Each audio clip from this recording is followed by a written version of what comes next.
online at litke.com.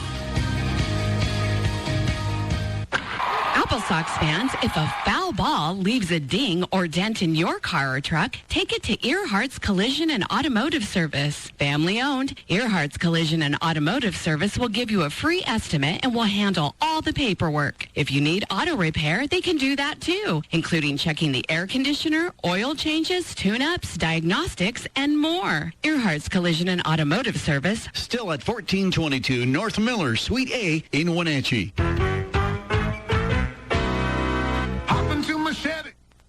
Take a ride, we're going down to Easy's Burgers, where the food is dynamite. Easy's Burgers. Easy's Burgers, oh yeah. Fast, friendly, and delicious, they really do it right. Serving up those burgers every day and every night. Big kids, little kids, mom and dad too. Easy's Burgers, made fresh for you. Link Transit is your free, clean, and safe ride to where you need to go. Whether you need to go to work, school, run errands, or taking a day trip to Leavenworth or Chelan, Link can take you there. Save gas and don't worry about parking. Plan your trip with Google Maps, Apple Maps, or the Transit app. Skip the fuss. Take the bus with Link Transit. NCW.News is your source for accurate and intensely local news across North Central Washington. Part of Ward Media, an independent company committed to local journalism, NCW.News provides stories from our network-respected community newspapers. Stay informed with news from the Lake Chelan Mirror, Leavenworth Echo, Cashmere Valley Record, Quad City Herald, and Wenatchee Business Journal. With over 100 years recording the region's history, NCW.News and Ward Media keep communities engaged on the issues that matter most. Visit ncw.news for local news you can trust. Hey, AppleSox fans, let's talk about community. Today's broadcast is proudly sponsored in part by the Salcedo Group of Companies, now celebrating 25 years of HVAC, electrical, and high-scale development excellence right here in the Valley. But Salcedo is more than business. They actively back over 70 regional schools, nonprofits, and teams. From global philanthropy to the home turf, Salcedo is proud to be locally grown and dedicated to our community. Thank you for investing in our valley. Salcedo Group of Companies. Your teenage years are full of unknowns. Your bank shouldn't be one of them. With People's Bank Teen Access Checking, account holders can build healthy money habits while learning to manage their spending. There are no monthly service charges, no balance requirements, and if the parent or guardian has an existing People's Bank account, adding Teen Access takes less than 10 minutes. You know your teen, we know banking. Teen Access Checking from People's Bank. Easy for them, easier for you. Member FDIC. And we're back here at Paul Thomas Senior Stadium here in Wenatchee, just ahead of Game 2 of this three-game series. Kamloops taking on the NorthPaws for 3 games of North Division play. On the mound for the AppleSox, Luke Sterkel, and he is warming up there from the mound. So let's take a look at the starting lineup for the NorthPaws today on Game 2 of this series. Leading things off for Kamloops, it will be Cade Crawford, the starting DH today. He's leading it off the order. Right behind him, it's Evan Dugdale, the starting pitcher from last night, who is now in straightaway center fielder. In straightaway center field. So no rest for him. He's a real workhorse for the NorthPaws. Then batting third is Brock Granger, who was catching last night and now moves over to first base. Then batting fourth is Tate Martin, starting at third. Then in the 5-hole, it's Elijah Alable, the left fielder today. He was playing in right field last night and now moves all the way across the outfield to left. Then it's the catcher Keegan Drinkle batting in the 6th hole. After him, it'll be the second baseman Tanner Mitchell. Then it's Logan Booth over in right field, and rounding everything out, it's Anthony Sedekassi, the starting shortstop yesterday and the starting shortstop today. As Cade Crawford is going to strut up to the right-handed batter's box to kick things off here in today's ball game. Sterkel again on the mound for the AppleSox. Sox wearing their home baby blue jerseys with white pants and the red delicious hats. As Sterkel from the windup, the first pitch to Crawford is chopped off the end of the bat and foul just down the third base line. Now, who picks it up and flips it right back to Sterkel. The defensive alignment for your AppleSox today. Behind the plate, it's Joseph Coupland. At first base, it's Ethan Marr. At second base, Matt Therese. At shortstop, it's Cooper Brass, who you heard in the pregame interview. At third, it's Alika Ahu. In left field, Sam Moore. Straightaway center field, Jonah Shields. And then in right field, it is Kai McGray getting his first start of the year with the AppleSox, as the 0-1 pitch is a curve from Sterkel that he drops onto the inner edge for strike two. Sterkel trying to sit down Crawford to start the game, and this pitch is fouled back, well out of play. Count's going to stay put. No balls, 2 strikes. Top of the first inning here. Scoreless ball game. We just got underway a few minutes ago. 6:40 p.m. here in Wenatchee. First pitch was at about 6:37 as the 0-2 pitch is grounded to the left side, and that's going to split it for a base hit. And Crawford shoots that one between Ahu and Brass, and that's a leadoff base runner for the NorthPaws. And now it's Evan Dugdale. Like I mentioned, he was the starting pitcher in yesterday's game, and now he's playing in the outfield in center. And man, you can't ask too much out of your players, but they're asking a lot from Dugdale. Here's the first pitch to him. It's a curve that he does not bite on, but it is there for a strike, and that's an 0-1 count now. And Dugdale batting .400 on the dot. He leads the team for average and has 10 hits thus far this year. The 0-1. Fastball right there for strike one. Dugdale kind of just watched it go past him. Now for the second time tonight, Sterkel's gone 0-2 count quickly on the first 2 batters he's faced. Sterkel working very efficiently. Comes set from the stretch, and he'll pick off to first, and man, it was that close, but Crawford's back in head first. Man, it's about as close as it gets. Still no 2 counts on Dugdale. Sterkel, here's the pitch. Swung on, missed. Top shelf fastball, and that's the first strikeout of the night for Sterkel. Each time an AppleSox pitcher strikes out an opposing batter, we hang a sock on the ballpark clothesline. And 5 socks are hung tonight. Washington's lottery is going to celebrate by giving away Lucky Fan socks. Cheer loud, and the crew might just toss some your way. Socks for AppleSox fans. Imagine that. And starting first baseman now, Brock Granger for the NorthPaws. Batting from the left side, going up against the right-hander, Sterkel. And here's the first pitch to Granger, and that's well high for a ball. Granger spent the past 2 years at Panola College. He's out of Ontario, Canada, up north of the border. 1-0 count now to Granger with Crawford at first base. He extends his lead, and now Sterkel will pick off to keep him there, and he's safe again head first.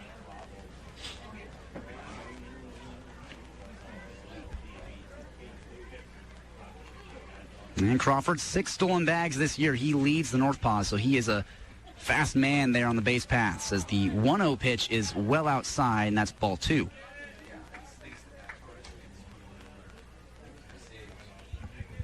So yeah, 6 stolen bases for Crawford. If he gets a good jump here, chances are he'll be in scoring position. 2-0 count. The pitch to Granger is a curve that just is painted on the lower outside edge for the first strike of the at-bats.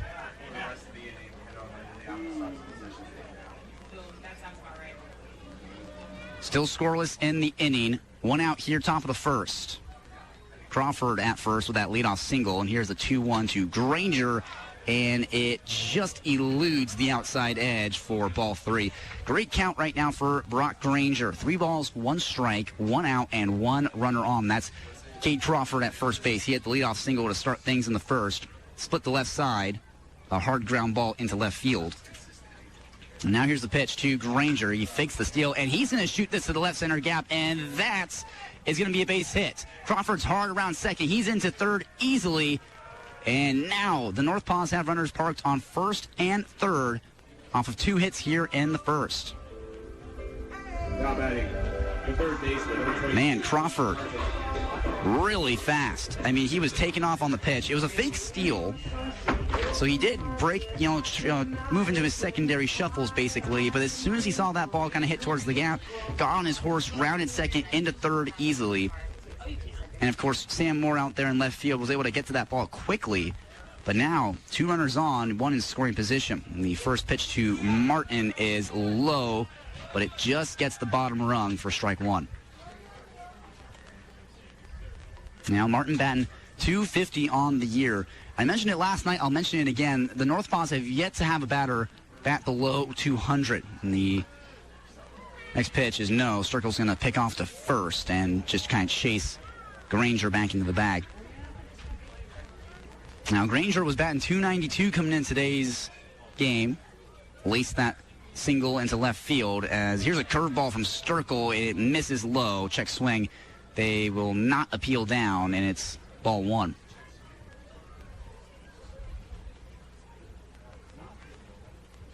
One count with 1 out and 2 runners on for the NorthPaws. Granger at first, Crawford at third. He's in scoring position. Pitch from Sterkel, a curve that just can't clip the corner. It's ball 2, and Sterkel did not like the call. You can see him visibly kind of smiling there, shaking his head a little bit in disbelief. Doesn't want to let Martin get away from him. Doesn't want to give up a run here to lead things off in the first. Here's the pitch. Lined over to Brass. He has to pick it on a hop. They flip the second to get the out. The throw to first. They got it. Just what Sterkel needed. A 6-4-3 double play. And the NorthPaws get no runs on 2 hits, no errors, and nobody left on base. We're going to head to the bottom half of the first here on the Wenatchee AppleSox Radio Network. Hi, folks. Kelly Herschel from Valley Tractor and Rentals, your one-stop Kubota shop. Kubota and Valley Tractor is keeping it simple. You want the best-selling compact tractor? Buy a Kubota. You want the best-selling compact excavator? Buy a Kubota. You want the best-selling compact skid steer? Buy a Kubota. You want the best-selling diesel zero-turn mower? Buy a Kubota. You want the best? Buy a Kubota. Kubota and Valley Tractor since 1948, Baker Flats, East Wenatchee. It's Father's Day. Win your share of over $12,700 in free play at all 12 Tribes Colville Casino locations. Cooley Dam, Lake Chelan, and Omak. Father's Day hot seats going on Sunday, June 21st from noon to 4 p.m. For full details, visit the Players Advantage Club or ColvilleCasinos.com. 12 Tribes Colville Casinos. Far from the ordinary, close to the adventure. Please play responsibly. If you have a gambling problem, call 1-800-522-4700. I have come to the conclusion that one useless man is called a disgrace, that 2 are called a law firm, and that 3 or more become a Congress. And by God, I have had this Congress. 250 years ago, the spark was lit, and a new America was forged in the flames. From the Numerica Performing Arts Center and Jamie Donegan Productions, Hot August Nights features Tony Award-winning musical 1776. July 31st through August 15th at the Numerica Pack. Tickets for 1776 now on sale at numericapack.org. Still scoreless here at Paul Thomas Senior Stadium. Moving into the bottom half of the first inning, and the Sox are going to swing the bats for the first time tonight. Let's take a look at the starting lineup for the Wenatchee AppleSox. Leading things off, again, it'll be Jonah Shields getting another start in straightaway center field. Then it's Kai McGray getting his first start as a Sox this year in right field. Right after him, it's the hero from last night, Nico Pauletto, DHing for his, I believe, 7th game this year. Then in the 4-hole, it's Joseph Coupland starting behind the plate tonight, getting back into the lineup. Then it'll be Ethan Marr batting 5th and at first base. He's a man who plays some really great defensive first base, had a couple of really great stretches to steal some outs in a couple of these games early on in the year. Then it's Alika Ahu starting at third base, his second start as a Sox. He got his first one last night and now his second game of action in the Valley. Then it's Cooper Brass, who started last night as well, his second start of the season at shortstop. Then batting 8th, it'll be Sam Moore in left field. And rounding everything out, the starting second baseman, Matt Torres, the beer batter of the game. So, Sox fans are going to be hoping that he gets a hit at some point in tonight's ball game. So, Jonah Shields is going to walk up to the plate. Right-handed batter, right-handed pitcher, as Dickinson sets from the windup. Here is the pitch. well outside, and it kicks out of the glove of Drinkle behind the plate for ball 1. Defensive alignment for the NorthPaws. Behind the plate, it's Drinkle. At first base, it's Granger. Second base, it's Mitchell. Shortstop, Sadikasi. Third base is Martin. In left field, it's a label. It's Dugdale in center field, and then Booth in right. The 1-0 pitch to Shields is a slider that just misses high. Ball 2.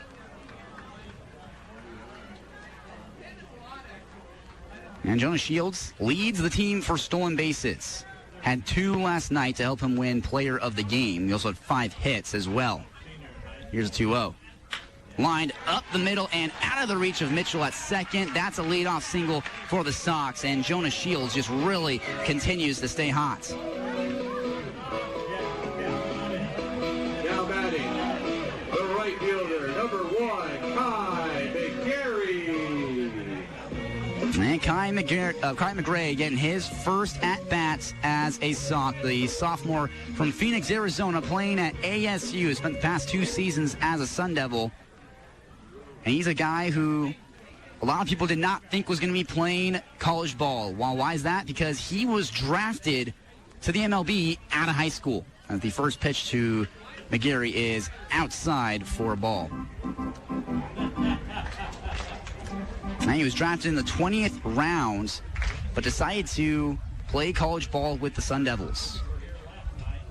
He's been there for the past 2 years, as Dickinson will check on Shields. Comes set from the stretch for the first time tonight, and here's the pitch to McGarry. Cut on, missed high and inside, and McGarry just couldn't get to it.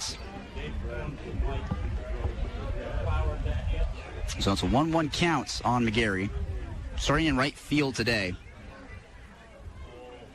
Shields at first base. He had the leadoff single just a few moments ago, and they'll pick off to try and keep him at the bag. He's back in head first. And I don't blame you for wanting to try and pick off Jonah Shields if you can. Why? Because, well, he leads the team for stolen bases with 4 on the year.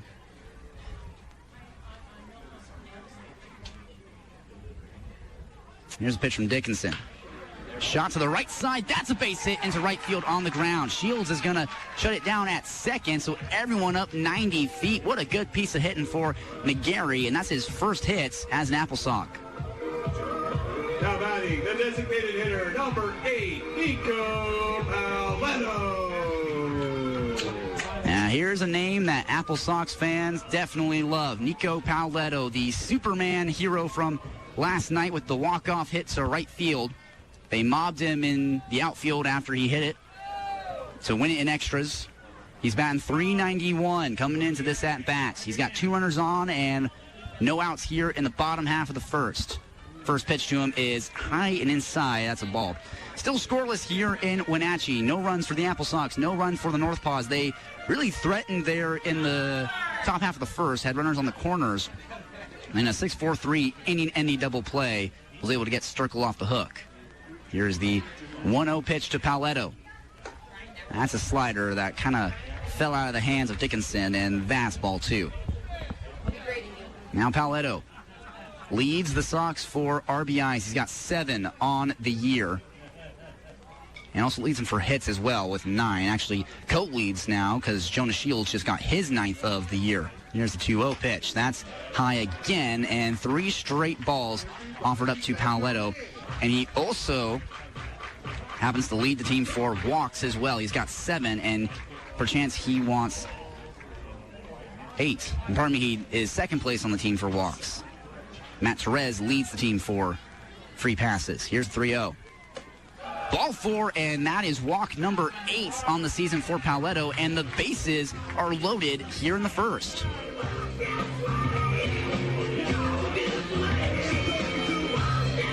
Man, huge spot for Joseph Coupland. Joseph Coupland. And he is a name that the NorthPaws do not want to see come into the plate with the bases loaded and no outs. Yeah, he's only batting .250 on the year. Still a good average, but he does have the Sox lone home run. 1 home run on the year, and it is from Coupland. It came on opening night in the season against Edmonton, that very first game of the 2026 summer season. It was a real mammoth home run to left field that just flew out of the ballpark.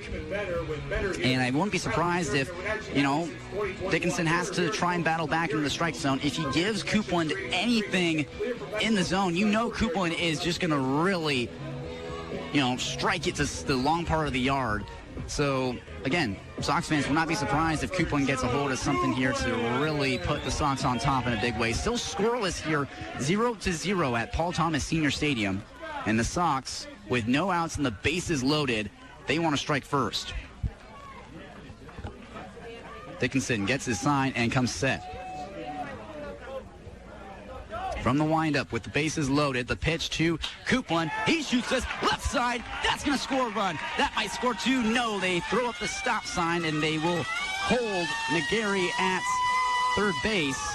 An RBI single for Joe Coupland, and the Sox strike first in the first inning.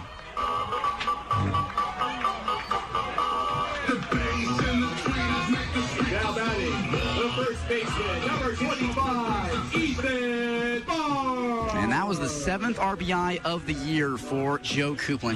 He's now tied for the lead on the team with Nico Pauletto, who has 7. So both Coupland and Pauletto with 7 RBIs in the early goings of this year. So the first pitch to Ethan Marr is a slider that just gets the edge for strike 1, and a bit of a delayed strike call there from the home plate umpire. 0-1 count to Ethan Marr, starting at first base today. Here's the pitch. Swung on, missed. Upper outside ledge, and Marr just couldn't get a barrel to it. 0-2 goes the count.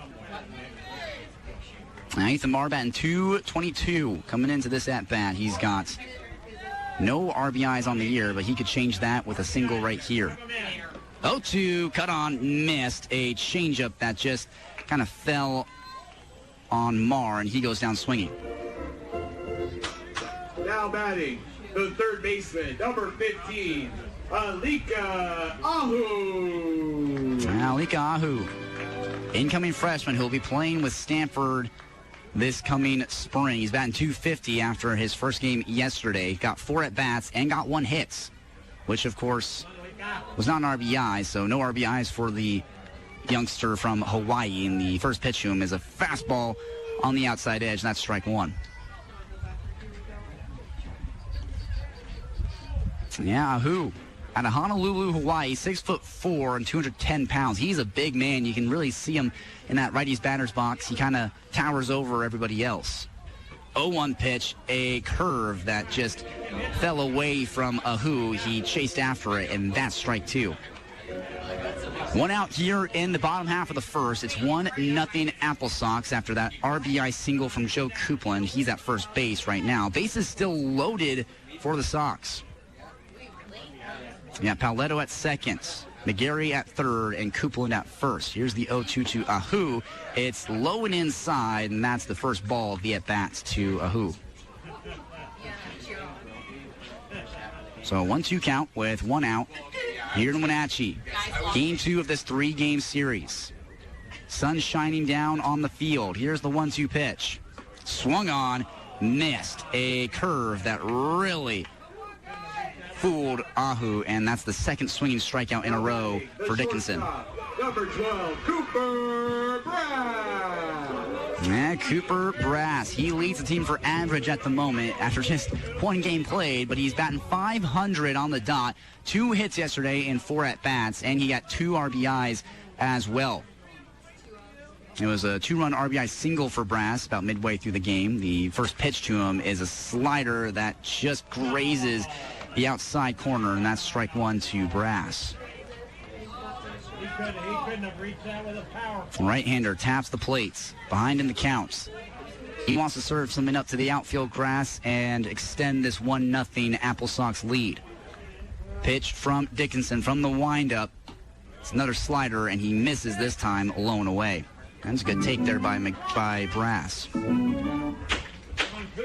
And bases loaded for the AppleSox.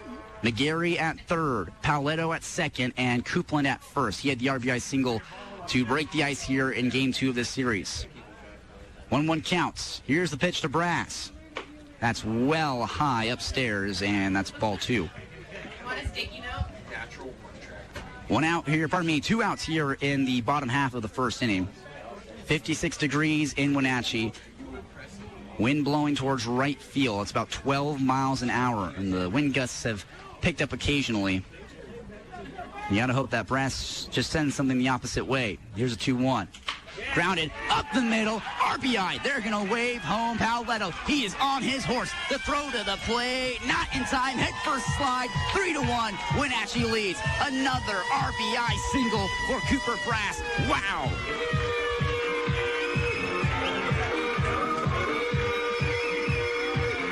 Make it 4 RBIs this year for Cooper Brass, and he's only in his second game of work with the AppleSox.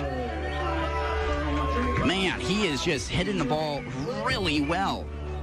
That's his 3rd hit of the season. And again, just in his second game with the Sox. Now it's Sam Moore coming up to bat for the AppleSox. 2 runners on still for Wenatchee. That's Coupland at second and Brass at first. And the first pitch to Sam Moore is just barely outside for a ball. Well, so 1-0 count on Moore. He's getting the start today in left field. And here's a pitch to him from Dickinson. High and inside, and that's ball 2.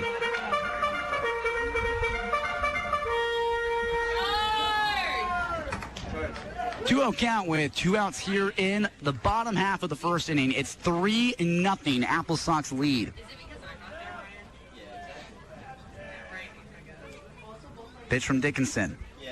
Swung on, missed. The fastball blew it past him, and that's strike 1. And the curve has been working really well for Dickinson. He's gotten the right-handers to really bite on it. And he kind of starts it middle and then drops it off the table. They've really gone chasing after it.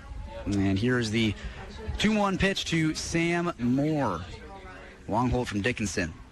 Grounded up the middle, but right to Sedekassi, who was kind of playing the shift, and he will run to step on the bag and get the out to end the inning. The AppleSox tallied 3 runs here in the first off of 4 hits, no errors, and leave 1 man left out on the base pass. They lead it 3-0 here in Wenatchee, and we're going to move to the top half of the second inning. You're listening to AppleSox Baseball on the Wenatchee AppleSox Radio Network.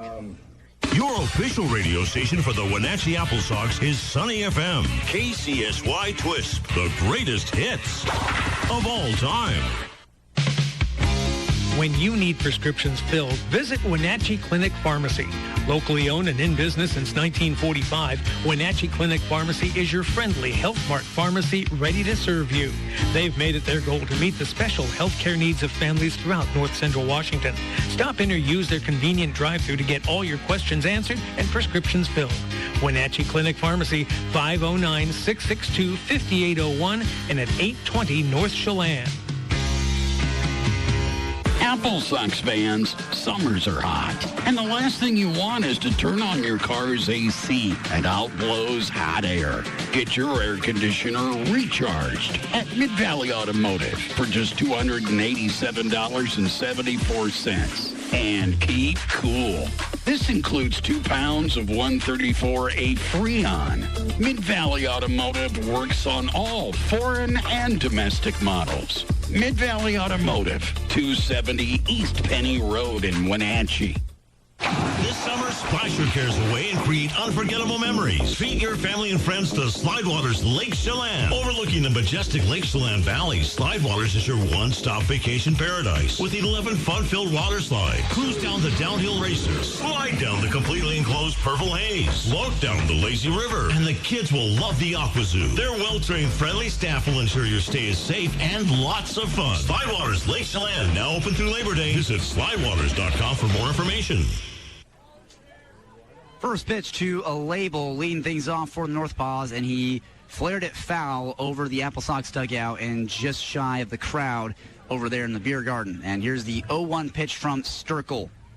a curve that just drops in for strike two. Man, a lot of movement on that bender from Sterkel, and he's been really going to it a lot early on in this game. And he's got 2 strikes quickly on a label. Sterkel wants strikeout number 2. Here's the pitch. Another curve, and he spikes this one, and it's a good take by a label for ball 1.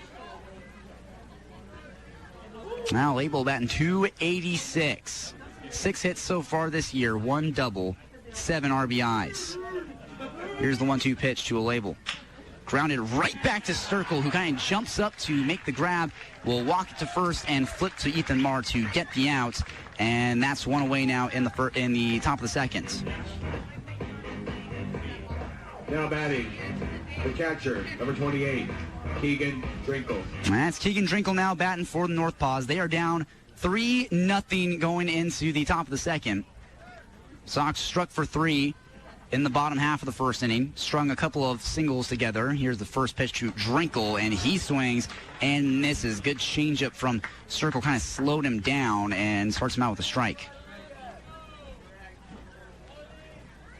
And the AppleSox don't hit for a lot of power, not a lot of doubles, not a lot of home runs, but they just are great at stringing hits together when it matters. As Sterkel dots up a slider outside, and that's strike 2. And so Drinkle not wanting to go down swinging here or go down looking. Here's the 0-2 pitch from Sterkel. That's well high for an easy ball 1. Drop it in there. Now Sterkel able to get an inning-ending double play back in the first. And here's the 1-2 pitch to Drinkle, and he will spoil this breaking ball straight back and out of play. Gorgeous day today in Wenatchee. Barely any clouds, so a bright blue sky. 56 degrees, so kind of that cool, nice warm temperature. Here's the 1-2 to Drinkle, and he will again spoil this one off the end of the bat this time, and a little dribbler over to the AppleSox dugout.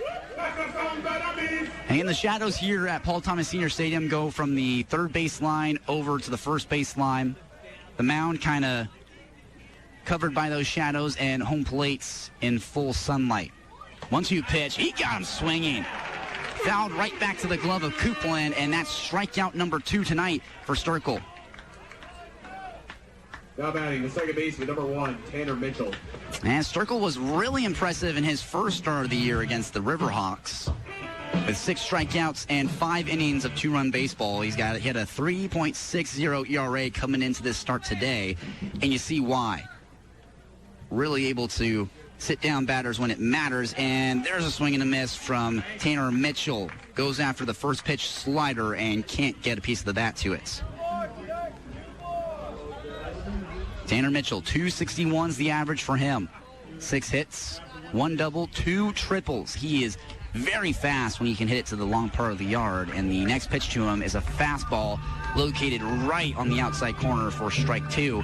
And now Sterkel is 1 strike away from retiring the side. 3 up, 3 down inning if he can get it right here. Sterkel, the 0-2. Got him swinging. 3 up, 3 down. Strikeout number 3 for Sterkel. And he hangs a 0 for the second straight inning. Wow. What a start from the right-hander from Wenatchee Valley. Hey, we're going to step aside here on the Wenatchee AppleSox Radio Network. I'm Smith Sly. Don't you go anywhere. Mission Ridge, proud sponsor of AppleSox Baseball, says, let's go, Sox. Hope you're enjoying the game. Head up to the Chair 5 Pub at Mission Ridge. Open Fridays through Sundays all summer long. It's your spot for great food, local drinks, and unbeatable mountain views high above the valley. Whether you're wrapping up a day on the trails, looking to cool off from the summer heat, or just want a relaxed place to hang out with friends and family, the Chair 5 Pub delivers. Keep the good times rolling after the final inning. Visit missionridge.com to learn more. Wenatchee businesses, step up to the plate. Firefly is your hometown MVP for managed IT and cybersecurity, protecting your time and tech since 1992. For a limited time, Firefly is offering a free vulnerability scan to help pinpoint the gaps in your security and bring clarity to your risks before they turn into errors on your scoreboard. Call 509-663-TECH today to secure your scan and stop the bad guys from stealing home. Hey, get the goat off the AC vent. This time of year, we are right there with the goat, hanging out and trying to stay cool. Folks can start quotes on our website, WenatcheeInsurance.com. And you can schedule an in-person video or phone appointment. No one should have to sweat about insurance. We are a locally owned independent agency, so we can walk people through a variety of options. Make sure you're covered, maybe even save some money. So give us a call or text today, 509-295-9055. And then get back to the AC with the goat. Buddy's Home Furnishings has furniture, home electronics, appliances, and computers to suit any home. Whether you're looking for sleek and modern or classic and cozy, Buddy's has furniture for every room that we know you'll love. With our flexible payment options and free delivery and setup, you'll be glad you went with Buddy's. Well, now it's the beer batter of the game for Wenatchee. Matt Therese getting his first at-bat of the evening, and the first pitch to him is a slider yanked well outside for a first pitch ball.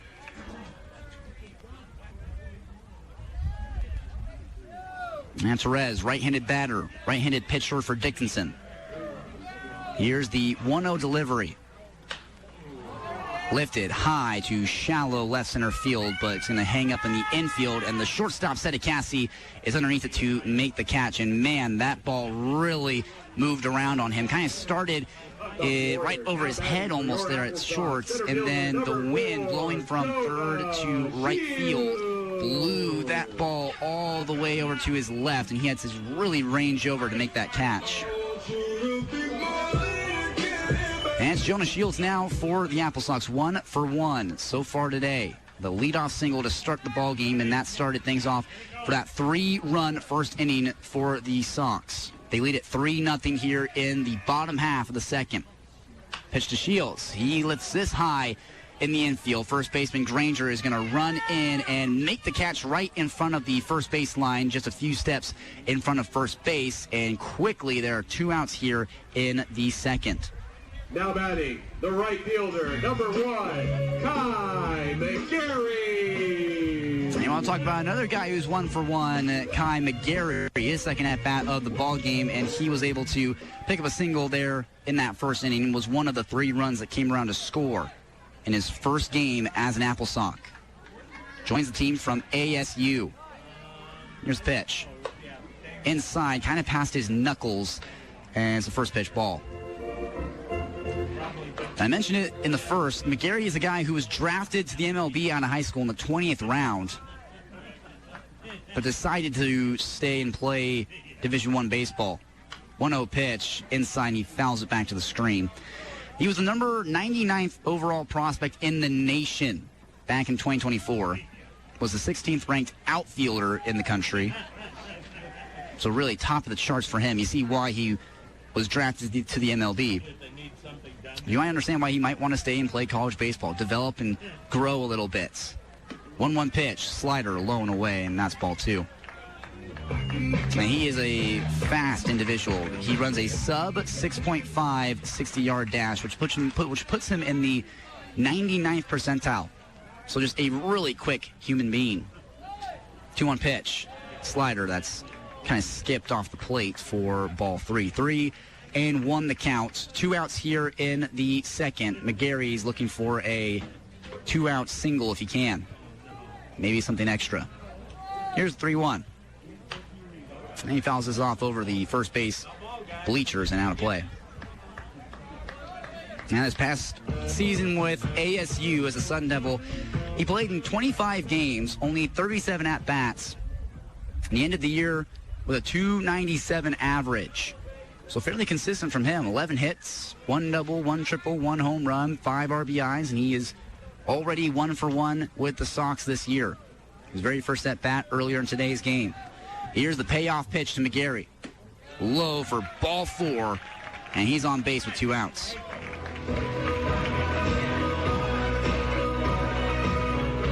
Now batting, the designated hitter, number 8, Nico Palmetto. Sox still lead this game 3-0. They tallied 3 in the first, and now looking for some 2-out production with McGarry at first base. He just drew that walk.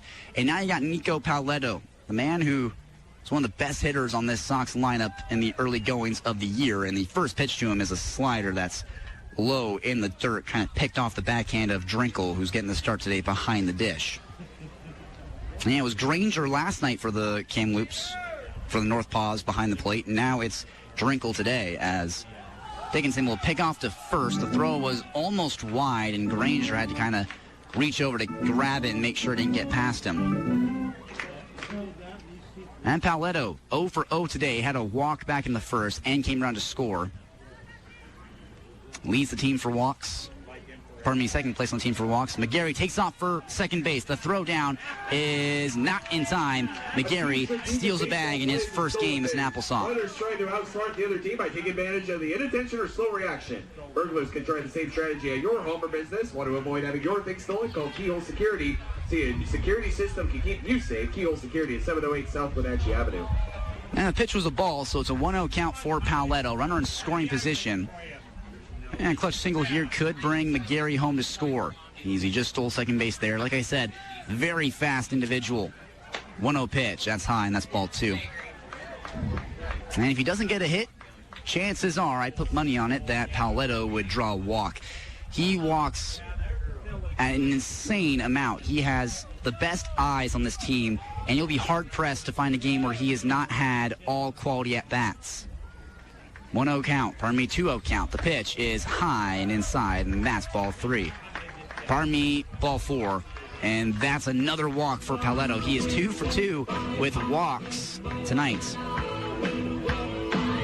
Now batting, the catcher, number 20, Joe Coupland.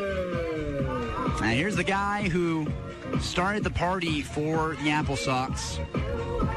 Had the RBI single in the first to get the first run on the board, and then it was Cooper Brass who drove in a pair of runs with a 2-run RBI single. AppleSox lead this game 3-0 in the second. 2 runners on with 2 outs. Coupland at the plate. Here's the pitch from Dickinson. Curve inside. Man, that almost hit him on the Evo shield, but just somehow missed him. A real close shave on that one.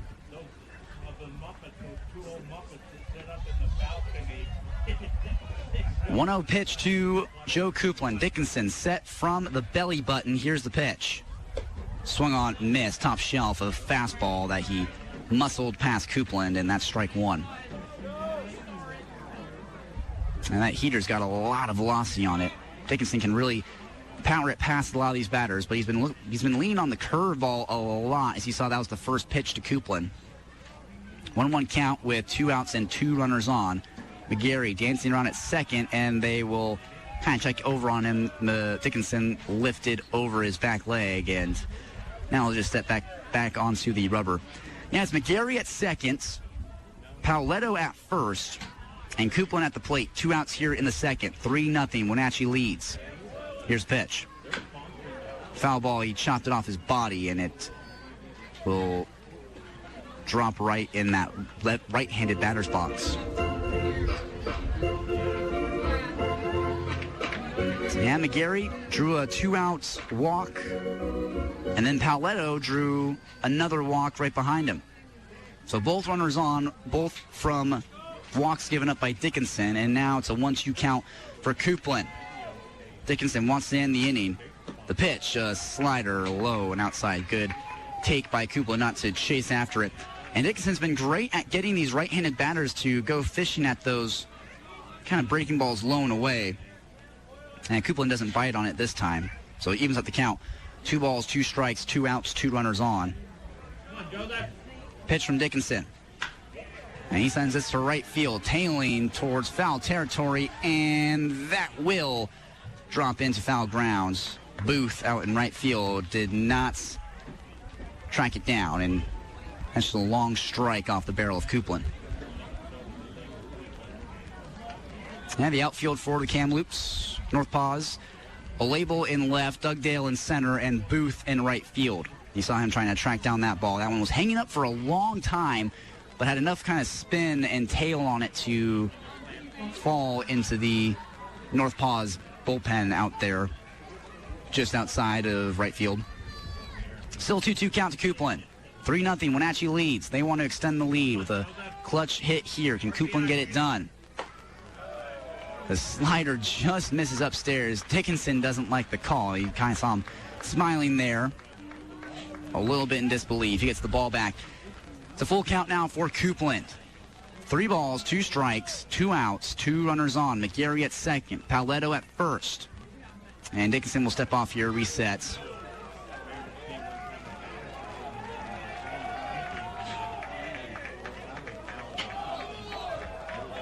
And they're going to call a violation on Dickinson, I believe a pitch clock violation, and that is going to be ball 4 automatically.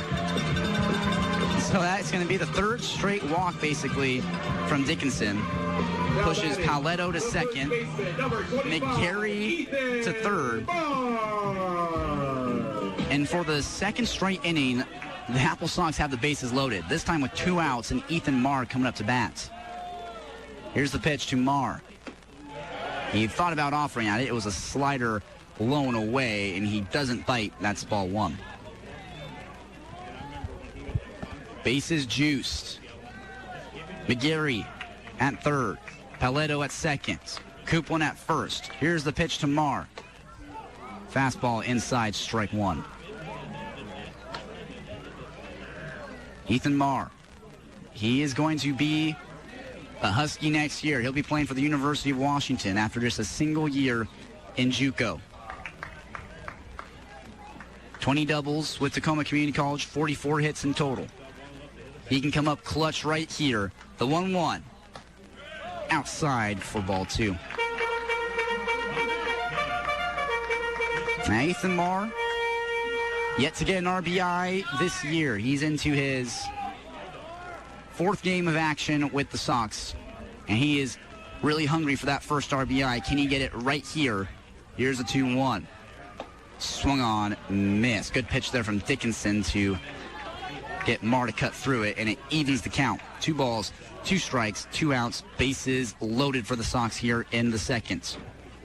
They have a 3-0 lead, and they want to extend it. Marr looking for RBI number 1 of the summer. The pitch from Dickinson. Low, that's ball 3, fills it up. And Dixon has been struggling to battle back into these at-bats. He has 3 straight walks to load the bases here in the bottom half of the 2nd. Payoff pitch to Marr. Runners are taking off, and Marr will foul this high and deep to right field. It clears the fence by a good amount, but it's just on the right side of the foul pole, and that's a loud, long strike. And Marr, the right-hander, and he served that up to right field, so going oppo. I like to see that. Kind of a jet stream carrying out to right field, so you could poke something over the wall. Here's a 3-2 to Marr. Drilled high and deep to left center field, but the ballpark will hold it by a good amount. Dugdale makes the catch to end the inning and strand all 3 runners. The AppleSox get no runs on no hits, no errors, and leave 3 men left on base. Still 3-0. AppleSox on top, moving into the bottom half. Moving into the 3rd inning here at Paul Thomas Senior Stadium. We'll be back on in just a little bit. You're listening to AppleSox Baseball on the Wenatchee AppleSox Radio Network. Hear that? That's the plumpest, juiciest hot dogs you've ever seen getting their grill on. But we both know what'll make it sound even better. Oh, yeah. It's a Pepsi to go with your hot dog. Because when you're chomping on America's favorite meal, relish, mustard, and onions perfectly blending into a crescendo of flavor, there's only one thing that makes everything about that moment better. A cold, refreshing Pepsi. See what I mean? It's like music to my ears. Hot dogs. Better with Pepsi. That's what I like. Jeff is back from the Country Inn Family Restaurant. You have prime rib on Friday and Saturday. Always Friday and Saturday. He's tired of barbecuing. Come on out and let me do the cooking. We got slow roasted prime rib served up Friday and Saturday night. I start serving it around 3:30, 4 o'clock until we run out. And remember, if you're hungry like me, early in the morning, guess who's open up for breakfast 7 days a week? Down here at the Country Inn. Off Valley Mall Parkway in East Wenatchee, the Country Inn Family Restaurant. How long have you been in business? Going on over 40 years, since 1975. Thanks, Jeff. Hey, Dave, you take care. Chad and Amanda with Holidays Custom Muffler wish the AppleSox the best on the field this season. If you're in need of muffler work, visit Holidays Custom Muffler. They work on all cars, trucks, motorhomes, and more. Holidays provides free estimates, affordable solutions, and they guarantee their work. For an appointment, call 509-888-0128 or stop in at 400 South Columbia Street in Wenatchee. Contact Leibke Insurance for your home, auto, life, health, business, and farm insurance. Here before you need us, peace of mind delivered. Online at Leibke.com. Second pitch to Logan Booth is outside for a ball, so 1-1 the counts on the starting right fielder today for the NorthPaws. Leading things off in the top half of the third inning, 3-0 Wenatchee leads. And the pitch to Booth is outside, but that's strike two. And 2 balls, 2 balls, 2 strikes to Booth. And here's the windup and the pitch from Sterkel. Grounded sharply to first, and that's a foul ball. And that ball was really kind of walking the foul line on a tripwire, basically. And just by a little bit was foul. Ethan Marr went over to try and make a play on it. It kind of bounced off his glove and his body, and they call it foul. So now it's 2 strikes on Booth. 2-2 pitch, Sterkel, here it is. And he misses outside with that one, and that fills it up. 3-2 the count with nobody on, so it's a blank canvas for Logan Booth. He's a freshman out of Chilliwack, British Columbia. 65th overall prospect in British Columbia. Here's the payoff pitch, and this is line high and deep to right field, but hooking a mile foul. So another long strike here at Paul Thomas Senior Stadium. And again, if you hit a ball in the air to right field, the wind will do the rest. It blows everything over that right field fence. And the payoff pitch again from Sterkel. Got him swinging. Upper outside edge, straight heat past him. Strikeout number 4 for Sterkel. Now batting, the shortstop, number 12, Anthony Senecassi.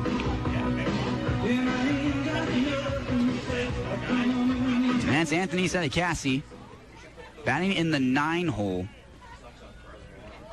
And starting today at shortstop. Here's the pitch from Sterkel. A slider that jammed him, and he shoots a little soft ground ball to first base for Ethan Marr, who's got it on the backhand and will call off Sterkel to make the play himself. So quickly, 2 outs here in the third. Now batting, the designated hitter, number 4, Cade Crawford. Lineup card flips over. It's Cade Crawford back up to bat for his second AB of work. He's 1 for 1 today. A single in the first inning to lead off the ball game. But he was stranded at third base when Sterkel was able to get a 6-4-3 inning-ending double play in that frame. The first pitch to Crawford is outside for a ball. Pardon me, that was a strike. The strike call there was a little bit weird from the home plate umpire. Didn't necessarily motion to say it was a strike, but you kind of heard him say that it was a strike. And here's the 0-1 from Sterkel. Swung on, missed. Slider that really eluded the barrel, and that's quickly now 2 strikes on Crawford. Sterkel wants another 3-up, 3-down inning. Can he get it right here? Yes, he can! And pardon me, that was just strike 2. Again, some confusion on what the count is with the home plate umpire. He's not making a clear ball or strike call on some of these pitches. Keeping us guessing, keeping us on our toes up here in the press box. Here's the 1-2 pitch. Grounded to the left side. Ahu will cut it off. He'll shuffle his feet, throw to first, and beats him by about a half step. And it's another 3-up, 3-down inning for Luke Sterkel. No runs on no hits, no errors, and of course nobody left on base. Still 3-0. Wenatchee leads here on the Wenatchee AppleSox Radio Network.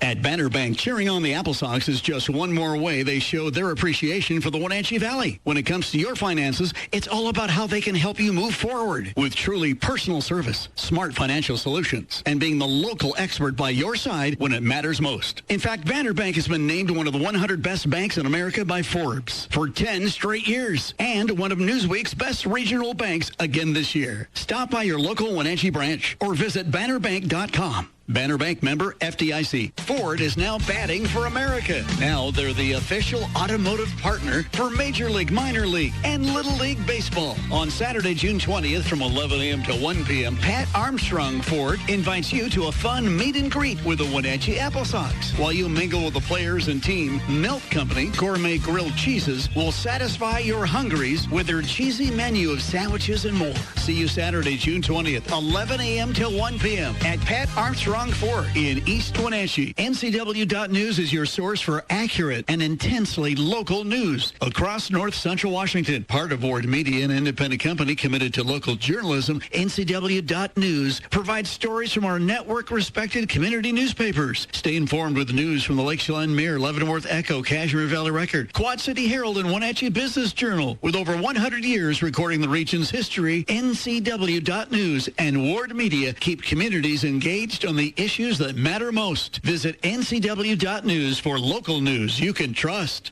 Sponsors to help make this event. Embark on your next RV adventure at 12 Tribes Lake Chelan Casino. Full hookups, lakeside views, and gaming just steps away. Reserve your perfect spot today at ColvilleCasinos.com. 12 Tribes Colville Casinos, far from the ordinary, close to the adventure. First pitch to Alika Ahu is a strike on the inside edge, so 0-1 the count. And the next pitch on the way from Dickinson, the wind and the delivery, and that slider just can't quite get the corner. So 1-1 counts.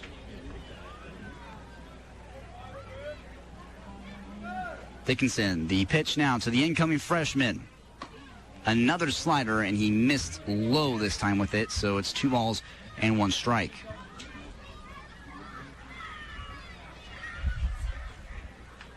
Ahu got his first hit with the Sox last night, a ground ball through the right side. Here's the 2-1 pitch to him, and he really swings and misses through that one. A heavy hack, but couldn't get a piece of the twig to it, so 2-2 the count. Now Ahu playing basically his first games of college ball, in a sense. 2-2 pitch, froze him outside edge, got him looking. Looking strikeout for Alika Ahu. He's sat down for the second time tonight, the second time he's struck out. First time was a swinging strikeout. This time got him looking. And now it's Cooper Brass batting with nobody on and 1 out here in the third. 3-0 Wenatchee leads. They tallied all 3 runs back in the first. And here's the pitch to Brass. And that's on the upper outside edge, so that's strike 1. 55 degrees here in Wenatchee. Wind blowing about 12 miles an hour to the southeast. Sun slowly descending over the horizon. The 0-1 pitch. Brass is going to send this softly into right field. That's going to be fair by just a little bit, and he'll be held to a single. Booth got to it quickly, and he gets away from Zedegas, gets short. Brass is going to walk into second base. Man, a real blunder there by the NorthPaws, and now the Sox have a runner in scoring position.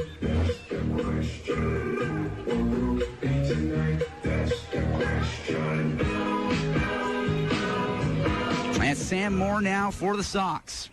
Left-handed batter. He's got Brass at second base. Now batting, the left fielder, number 17, Sam Moore.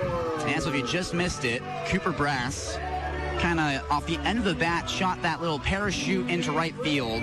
Touchdown right on the left side of the line, and then, tailed into foul ground. Booth picked it up, threw it in, and it got away from the shortstop Zedegas and allowed Brass to just basically walk into second base. And the first pitch to Sam Moore is a breaking ball for a strike.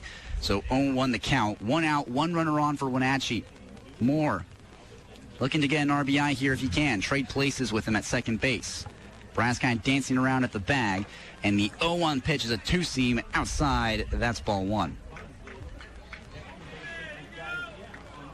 Now Sam Moore, batting .286 coming into today. 2 hits, 1 RBI.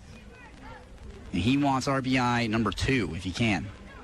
And ball over the right field wall would give him RBIs 2 and 3. Here's the pitch.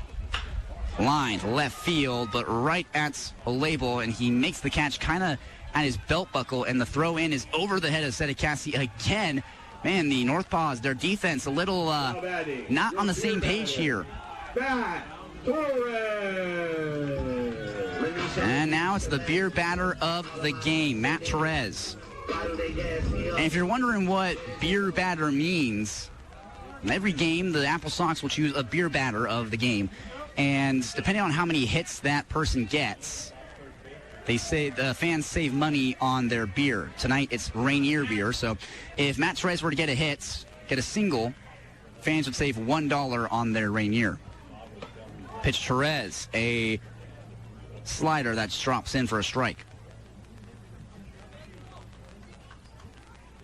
Now Torres, batting $176, 3 RBIs though on the year off of 3 hits.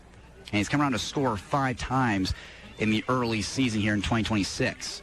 0-1 pitch to Torres. Another slider. This time he fouls it off the end of the barrel and will shoot it back to the fence. Hit by hand, you save on right here at the AppleSox concession stand for the rest of the inning. And that's if the Sox want anyone to get a base hit right now, it would be Matt Torres. Batting from the right side, right-handed pitcher Jake Dickinson, with Brass at second base. Here's the pitch. Grounded right back up the middle, and Mitchell's got it on the backhand. The throw to first gets away from the first baseman, Granger. It's a single for Matt Torres, and Brass is going to score all the way from second base. 4-0. The Sox build on their lead. Save $1 on Rainier for the rest of the inning. Head over to the AppleSox concession stand now. And good vibes here at Paul Thomas Senior Stadium. An RBI single and $1 off everyone's beer. Jonah Shields. And Jonah Shields now for the Sox. 381 coming into today. Player of the game last night. 5 hits. No, I'm not joking. 5 hits for Jonah Shields last night. 2 stolen bags as well, and came around to score a few times. Hey, Jonah. Starting in center field today, they'll pick off to first to keep Torres there, and he's back in easily. And a good piece of hitting there from Torres. Grounded it up the middle. The second baseman, Mitchell, played it on the backhand, and the throw to first just hit off the backhand part of the glove of Granger at first, and that allowed Brass to round third and get into score. As Shields is going to shoot this through the left side, and that's a base hit to move them all up 90 feet. Torres into second. Shields at first. Third hit of the inning. The right fielder, and Jonah Shields is now 2 for 3. Kai McGarry. And Kai McGarry, his third at-bat of the game. The Sun Devil on loan from ASU. This is his first game as a Sox. Joined the team just today. And here's the pitch to him from Dickinson. Long hold. Curve, missed high, and that's ball 1. And McGarry, 1 for 1 today. Had a single in the top of the first. Came around to score. Pardon me, bottom of the first, I should say. Then drew a walk in the second, but got stranded at third base. He also stole a base in that second inning. One of the faster members of the Sox squad. And the 1-0 pitch is another curve that just can't dance its way into the zone.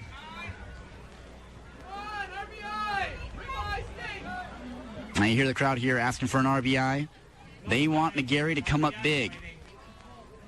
Dickinson from the stretch. The pitch. Swung on. Missed. Top shelf fastball.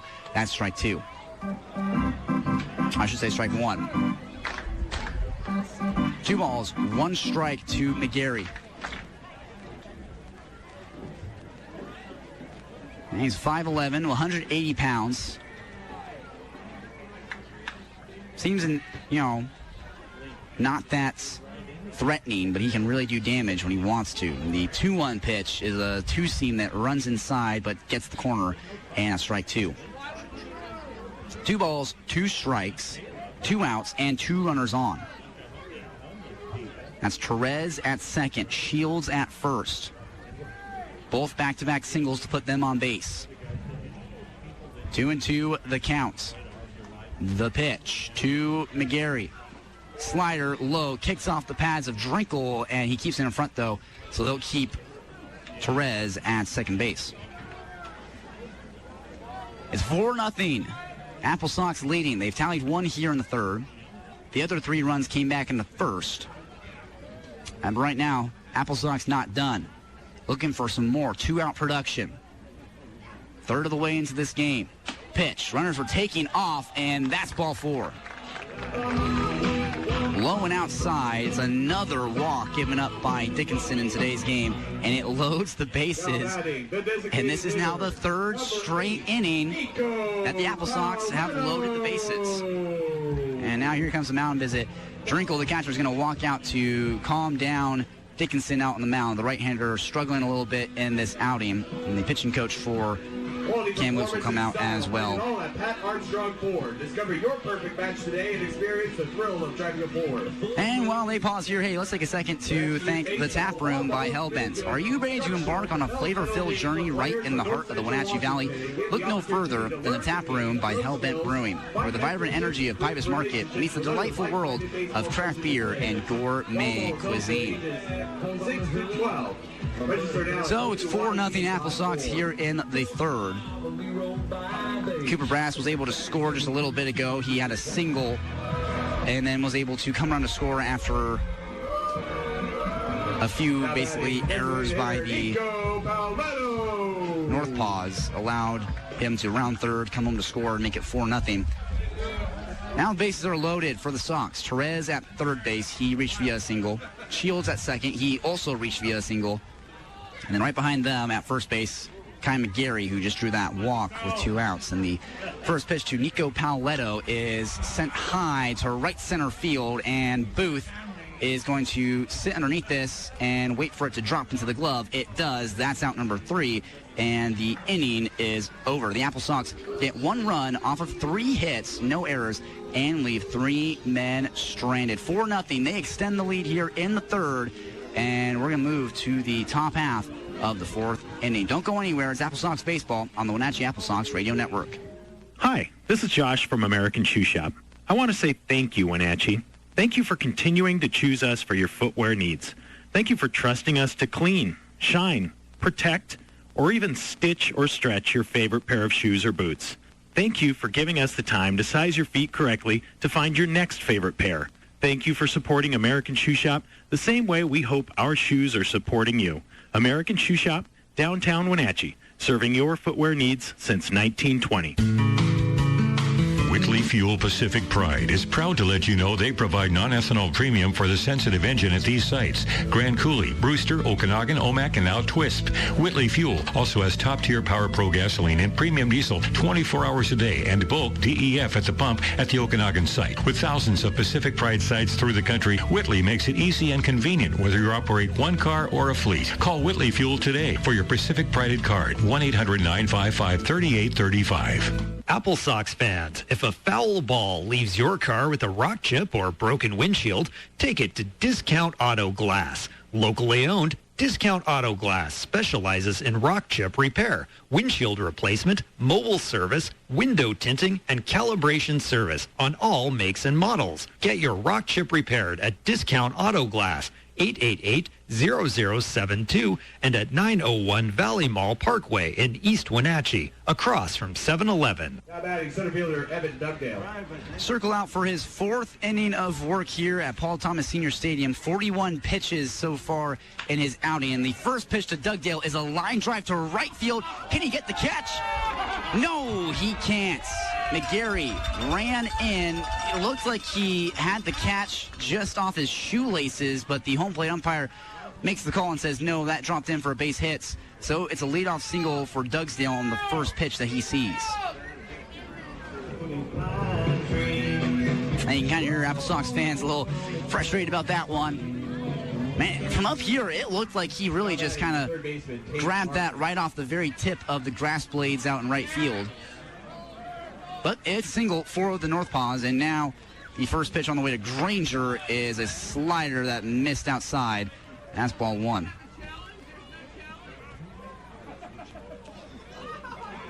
And 1-0 count for Granger. Starting at first base today, he was the catcher last night and now finds himself at the corner infield spot. He'll foul this straight back for the first strike of the at-bats. Yeah, Doug Dale there at first base with that leadoff single. He was the starting arm last night in Game 1. Pitched for the NorthPaws in the opening game of the series, and then now is back out there for them in the outfield. A real workhorse. Now, typically you have a starting pitcher rest for a few days before making another start, but no, they just kind of throw Doug Dale back out there again. 1-1 count for Granger. Here's the pitch. Slider. Doesn't get the outside edge. That's ball two. Great crowd on hand here at Paul Thomas Senior Stadium. Kids Night at the Ballpark. Presented by Wenatchee Youth Baseball. And the beer garden really full of AppleSox fans. 2-1 pitch, line to third. Alika, who jumps up and makes the catch. And great play there from the youngster from Honolulu. Kind of served up to him. He had to range to his right a little bit and made the catch with two hands, and that's the first out here in the fourth. So now one runner on and one out for Tate Martin, who's starting today at third base. Still 4-0 Wenatchee on top in a pretty big way. Sterkel's pitch is inside. Looked like it was going to hit right on the helmet of Martin. He kind of ducks out of the way of it. It was a curve that just did not have enough bite on it and really missed on inside on Martin. He's got 1-0 count. Sterkel's pitch. Fastball dotted up outside for strike one.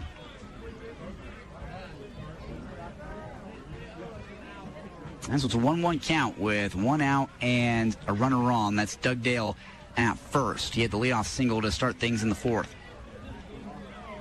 Pitch from Sterkel. No, he's going to turn and fire over to first base, and Doug Dale back in head first. And he kicked up some dirt there when he dove back into first base. The field here at Paul Thomas Senior Stadium, a real hybrid of all different materials. And here's the 1-1. Swung on and missed at the top of the zone. That's strike two. It's a turf, home plate, batter's boxes, and running lanes. It's a grass infield with the dirt base paths from second to first and first to second, and then a grass outfield as well, and another pickoff attempt over to first, unsuccessful as well. So a little bit of everything here at Paul Thomas Senior Stadium. Batter's eye in dead center, 408 to the fence out there. Here's the 1-2, and that is fouled off a part of Coupland behind the plates, and it kicks away from him, and it's just a quiet strike. So yeah, 408 to dead center, a little bit more than 300 to the left, and 325 to right field. So a bit of a short porch in rights, plus the wind tunnel that carries from home plate to right field. So again, if you hit a ball in the air, it will carry out. Here's the 1-2. Slider, got him looking. Wow.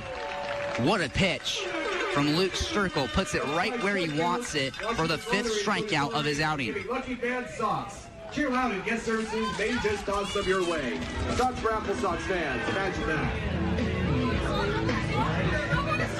And with strikeout number 5, the Sox fans win 3 Sox here at the ballpark. And now the first pitch to a label is chopped right back to Sterkel. He reaches out to make the catch. Will fire to first and gets the outs. Sterkel able to get no runs on just a single hit, no errors, and one man stranded out on the base path. Still 4-0, Wenatchee on top, moving into the bottom half of the fourth inning here on the Wenatchee AppleSox Radio Network. Batter up for a big milestone, a proud sponsor of today's game, the Salcedo Group of Companies, is celebrating 25 years of trusted HVAC, electrical, and development work in our valley. Beyond their expertise, Salcedo is hitting it out of the park with philanthropy, generously supporting over 70 nonprofits, churches, and schools across Chelan, Douglas, and Grant counties. They're proud to be locally grown and committed to keeping our valley a great place to call home. Thank you, Salcedo Group of Companies. Hit a home run with LocalTel Communications. For over 40 years, we've been Central Washington's trusted telecom provider, delivering fast internet and reliable phone service. Whether you're streaming the big game, video chatting with loved ones, or running your business smoothly, LocalTel has you covered. Join the LocalTel family today and enjoy the best connectivity in the region. Visit us at localtel.com to learn more. Summer starts with membership at the Rack. Pack your calendar with camp, rack, swim, and tennis lessons, summer swim team, indoor and outdoor pickleball, tennis tournaments, play programs, and so much more. It is so easy and fun for the whole family to stay active and fit all summer long when you join the Rack. Summer classes and camps are filling fast, so don't delay. Call the Rack today. That's Wenatchee Racket and Athletic Club, or use the Rack app for program registration. See all the details at rack.org or call 662-3544. The Rack, where we play every day. After 3 innings and 4 runs, the NorthPaws are going to cut the engine on Jake Dickinson and sit him down on the bench. And they're going to bring in another right-hander, Lane Bennett, a freshman from Meade, Washington. And he is getting some deja vu right now. Why is that? Well, he just played his first season of college baseball. Where at? Well, Wenatchee Valley College. He played his first spring season here at Paul Thomas Senior Stadium, the home of the Wenatchee Valley College Knights. But Bennett has decided to play with Kamloops this summer and is now back basically at his home college's field to pitch against the Wenatchee AppleSox in relief. The first man in relief for the NorthPaws today. And he's going to be facing off against Joe Coupland, Ethan Marr, and Alika Ahu as the first 3 men he'll face. Bennett made 13 appearances this past spring with the Knights, 11 of which were starts, so mainly a starting role for him. And now he finds himself in a relief spot as his first pitch to Coupland was a fastball outside for a ball. Now Bennett with the pink glove. Here's the 1-0 to Coupland, and that's outside by a hair, and that's ball 2.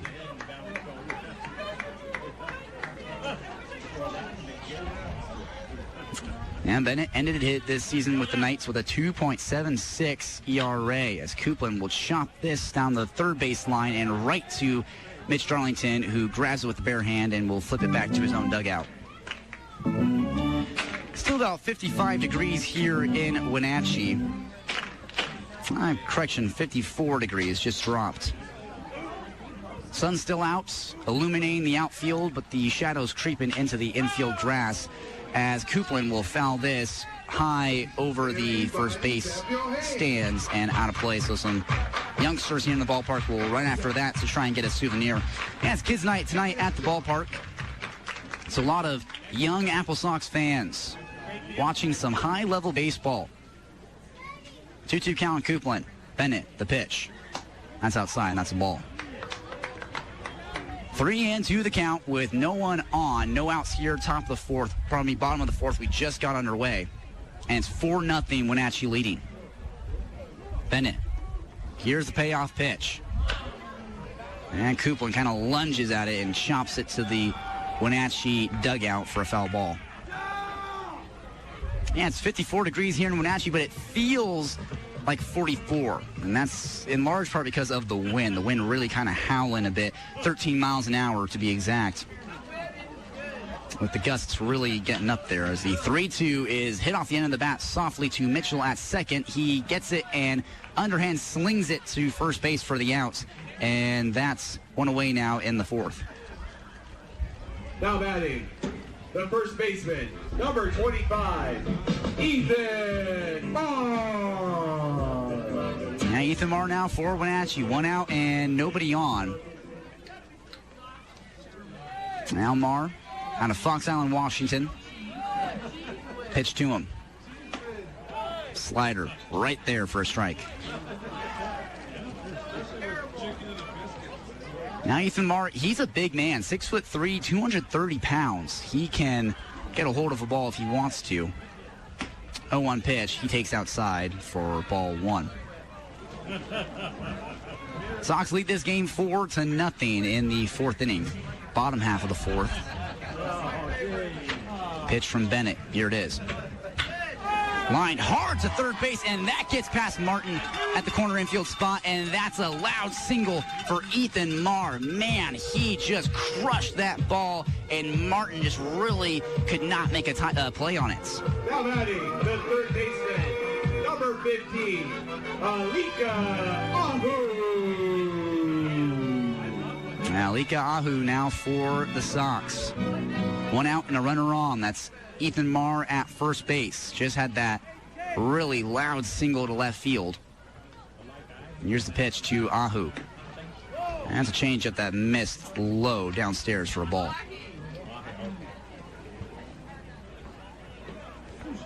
Now Ahu out of Honolulu, Hawaii. He played at Pac-5 High School there on the island. Here's the pitch from Bennett. And that's high. That's a ball. Yeah, Ahu had a 333 average this past year in high school at Pac-5. And also had a 375 on base percentage. So he got on base at a really consistent clip. Here's a 2-0. Slider, and that's a strike. 2-1 count with a runner on and 1 out. Ahu had a single yesterday. And he is 0 for 2 today with a pair of strikeouts they pick off to try and catch Marr sleeping, but he's wide awake. He had his coffee this morning. And those shadows kind of slowly but surely swallowing up the field here at Paul Thomas Senior Stadium. Here's the pitch. Slider on his hands, chopped to third. Martin has it. The throw to second. They got the out there, but they can't get the out at first. Now Martin kind of had to pick that ball off the dirt, threw all the way to second. It looked like Mitchell, who was covering the bag, came off of second base when he was going to make the throw. And that's what head coach Darlington for the Sox is arguing, saying, hey, he was not on the bag when that throw came in. And now they're going to have a discussion. The field ump and the home plate ump are going to come together and talk through what exactly they saw to make sure that they have this call correct. And while they do, they confirm the call. It was a very short discussion, and they come back and say, yeah, they got it right the first time. No need to talk about it any more than that. So that's out number 2 here in the 4th. So now Cooper Brass is going to bat with 2 outs and a runner on. Bennett from the stretch, pink glove set from the belly button, the pitch. Fouled straight back to the netting, and that's strike 1. Now Cooper Brass, 2 for 2 today with 2 RBIs. And he has a player of the game performance brewing here early in the game. We're just a little more than a third of the way into today's game, the second game of this 3-game set at home. 0-1 pitch, here it is. Slider outside, that's ball 1. Yeah, it's 6 straight games of home baseball for the Sox. They played yesterday, the first game in front of this home crowd. They have tonight's game, tomorrow's game, and then 3 games versus the Springfield Drifters. Now conclude the 6-game homestand as Ahu's going to take off for a second. A really great jump, and he is in there easily. Wow. You want to talk about timing up a pitcher. Ahu just did that beautifully, a masterclass in stealing second base.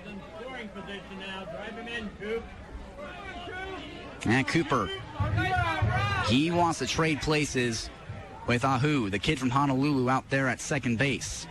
1-2 pitch. Check swing on an outside slider. They will not check down. And that's just ball 2. And the catcher, Drinkle, was asking the home plate umpire, hey, can we check down? And the home plate umpire kind of just ignored him. So 2-2 count with a runner on base. That's Ahu at seconds. 4-0 Wenatchee leading. They want to make that 5-0. Here's the pitch. Slider ripped into left field. That's going to get it done. Ahu rounds third. He's in to score another RBI for Cooper Brass. He's 3 for 3 with 3 RBIs. Now batting, the left fielder, number 17, Sam. Man, Cooper Brass just cannot be stopped. The redshirt sophomore from Chandler, Arizona, playing with Utah Valley, he just is hitting the ball insanely well in just his second game as an AppleSox. Could have been player of the game last night. Of course, those honors went to Jonas Shields, and tonight he's looking like he might run away with it. And here's the pitch to Sam Moore, and he fouls it off the end of the bat back to the screen. And so it's 5-0 AppleSox here, bottom half of the fourth inning. And the Sox really stringing hit after hit together. They've already tallied 2 hits here in this inning, 1 run already as well. And they'll pick off to first. Did they get him? No. Just in time. Brass able to dive back in. He's got the sliding glove on. Sliding mitts. He's got 2 of them, actually. Looking like Juan Soto out there. You'll see Juan Soto wear 2 sliding mitts and another pickoff attempt because the lead for Brass is, liberal to say the least. He's really, really far off first base, trying to give himself the best advantage he possibly can. You wonder if he's going to be taken off on the pitch. 0-1 count for Moore. Brass at first. He takes off. No, he fakes the steal.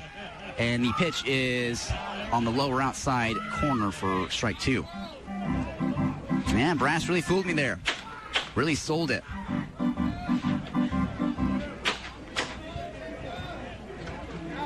Bennett, 1 strike away from getting out of the inning. He's already allowed 1. He needs to stop the bleeding here. 0-2 pitch. Fouled, a chopper to Torres at the on-deck circle, and Sam Moore's going to stay alive. That's what you'd like to see right there. That's a good 2-strike spoil swing. Just get a piece of it to stay alive. And Sam Moore's got new life. 5-0 AppleSox on top. Here is the 0-2 from Bennett. Top shelf, got him swinging, and that's the end of the inning. First strikeout of the night for Bennett, but he still allows 1 run on 2 hits, no errors, and 1 man left on base. 5-0 AppleSox lead here at Paul Thomas Senior Stadium. Don't go anywhere. It's AppleSox baseball on the Wenatchee AppleSox Radio Network. Get set, go! Your official radio station for the Wenatchee AppleSox is Sunny FM, KCSY Twist, the greatest hits of all time. Discover what Premier Senior Living is all about at Blossom Valley Assisted Living and Blossom Creek Memory Care in beautiful Wenatchee. Blossom Valley Assisted Living and Blossom Creek Memory Care communities provide seniors with a stress-free style of living that enhances the mind, body, and spirit. There's always so much going on, from shopping trips to gardening to fitness activities. Plus, you can enjoy peace of mind knowing that trained care staff are present 24/7. Schedule a private tour experience at Blossom Valley and Blossom Creek. Hey, it's Stacy with the Floor Factory, is Flooring America. Whether you're looking for a small project or a large one, from special order options to our large selection of in-stock, we can help you. From the latest color and style trends or to more of a classic style, we can help you. Carpet, hardwood, luxury vinyl, laminate, and even sheet vinyl. Come check out our newly updated showroom and our last chance bargain basement. They're great for do-it-yourself, or we have professional installation available too at 13 South Wenatchee Avenue. It's where friends send friends to the Floor Factory. Need to rent a car? Remember Wenatchee Rental Cars. Locally owned and located near the airport, they offer after-hours pickup and returns are available.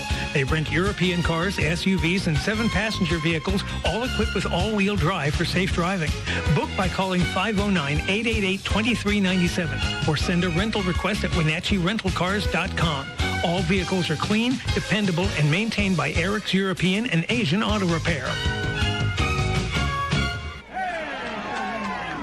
Sterkel is back on the mound for the AppleSox, his 5th inning of work in this start, and he's got Keegan Drinkle as the first batter he's going to face. Starts him out with a swinging strike, and now the 0-1 from Sterkel.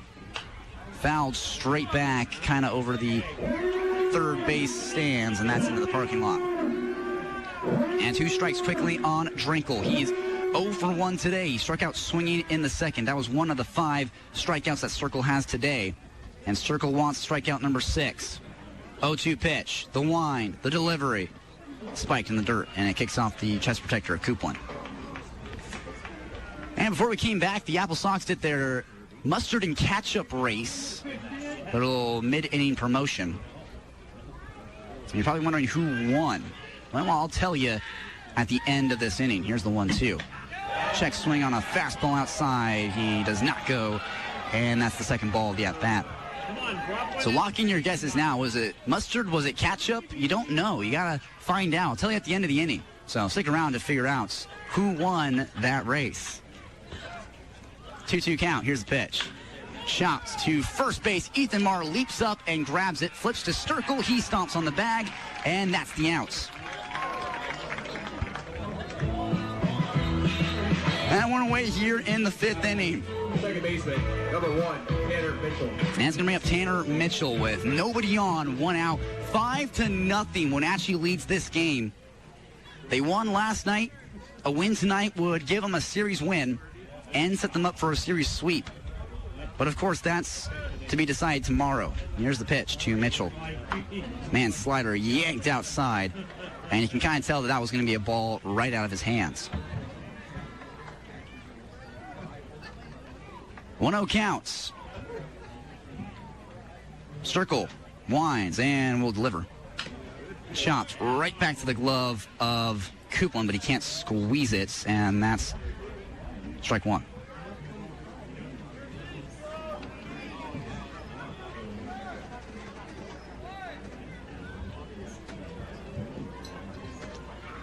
And 1-1 count on Mitchell. He's 0 for 1 today. Struck out swinging in the second. He, again, is one of those 5 strikeouts that Sterkel has today. The right-hander winds and delivers, and this is sent high and deep to left field. Moore really having to go back, but he's called off by Jonah Shields, who ran all the way over to the left center gap and catches it kind of right in front of Sam Moore. Man, that's something you see on a Bad News Bears right there. I mean, Jonah Shields basically just ran right to where Sam Moore was standing to make the catch. And that's out number 2. And 2 outs here now in the 5th inning.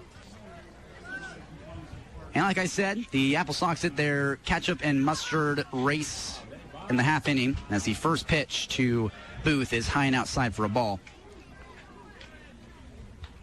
So you got to take your guess. Was it ketchup? Was it mustard? Who won that race? And after this inning concludes, I'll give you the scoop. Here's the 1-0 to Booth, and that's high, and that's ball 2. So 2 outs and nobody on here in the top of the 5th inning. It's 5-0 Wenatchee on top. Sterkel really spinning a masterclass thus far, and he's 1 out away from a 3-up, 3-down inning. It would be his 3rd of the ball game. Here's the 1-0. And that's outside for a ball. Now Logan Booth, freshman out of British Columbia, Johnson Community College. He was the 10th ranked outfielder in the province. And the 3-0 pitch to him.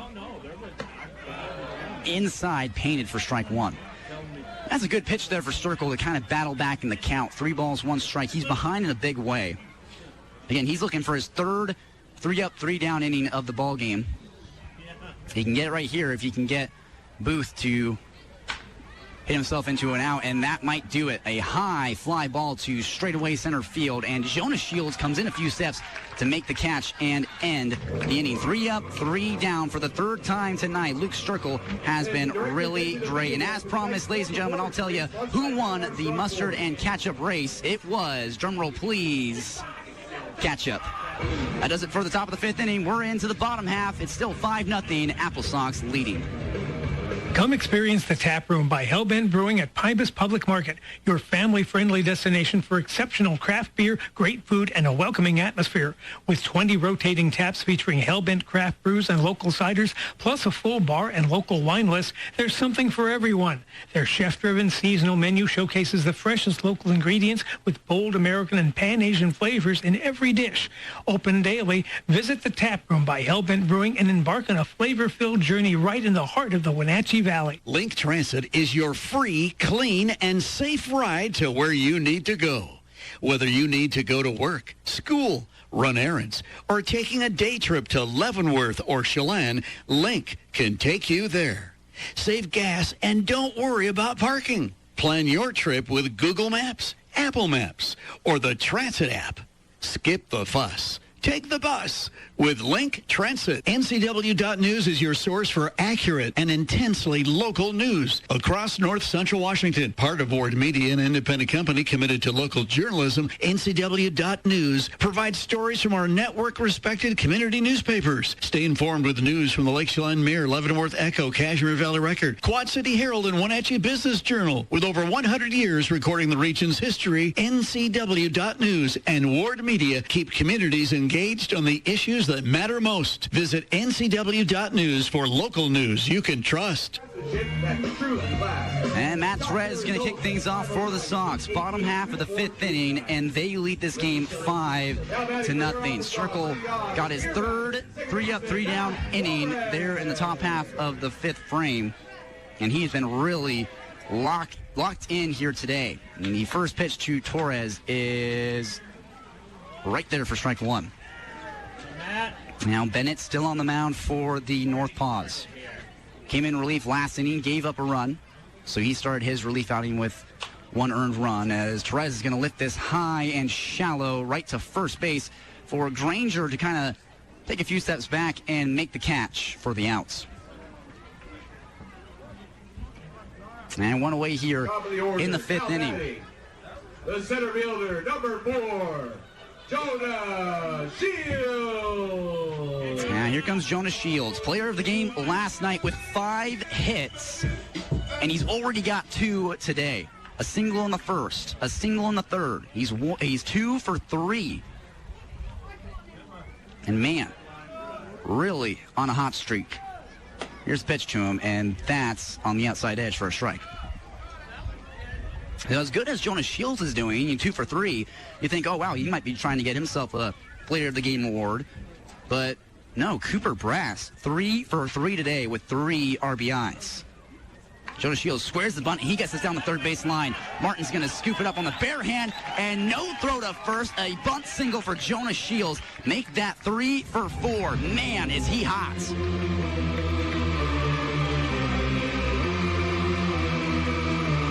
Now batting, the right fielder, number 1, Kai McGarry. Kai McGarry, he's got 1 out and a runner on. He is 1 for 1 today with a single in the first and then 2 walks and a stolen base as well. They're going to pick off to first. Shields back in safely. The right hand kind of reaches out to grab the bag. And Kai McGarry, 5'11", 180 pounds. Really fast. He's got a lot of speed, so if he hits a ball to the deep part of the yard, he could find himself on third base. He squares the bunt and fouls it off right in front of the left-handed batter's box, just in foul ground. And the Sox, a real small ball team. They love getting bunts down, station to station, stringing hits together. The AppleSox have the worst batting average, worst on-base percentage, and worst slugging percentage in the entire West Coast League. So not the best hitting team, but they still find ways to win ball games. They're first place in the entire North Division. As the next pitch is a fastball that's missed well low, skipped into the glove of Trinkle, and Shields kind of was bluffing there to go to second, but he's back into the base. 5-0, Wenatchee leading in the fifth. A little more than halfway through this game. Bennett. Long hold. Here's the pitch. Shields takes off. This is grounded up the middle right to the second baseman. He does not get the out at second. They do get the out at first. Man, what a weird series of events right there. Mitchell, the second baseman, was running over to second to cover on the stolen base from Jonas Shields, and the ball was hit basically right to him there at the bag, and it kind of bounced around off his glove, so he wasn't able to gather it and step on the base for the out, but he does get the throw across to get McGarry. So now 2 outs here in the 5th, and Jonas Shields finds himself on second base.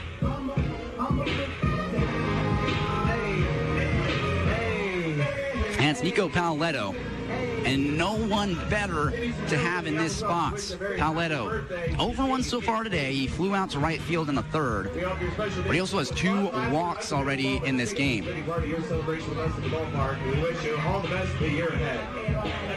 Now Paoletto has been drawing a lot of walks this year. 9, the running tally at the moment with the 2 that he has today.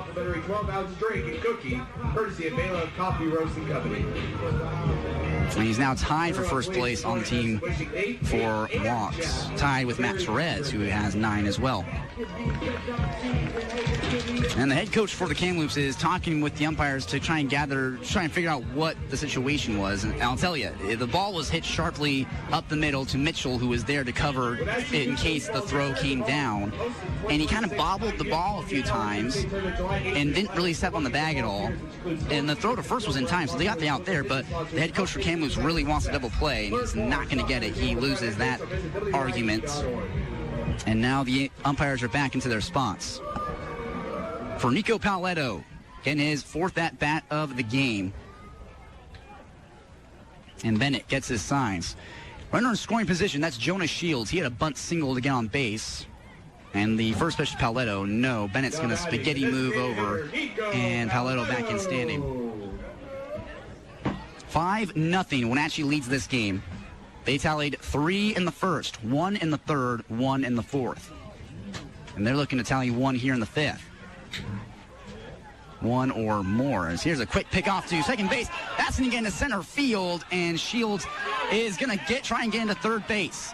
The throw is never going to arrive, and Jonas Shields now into really far scoring position.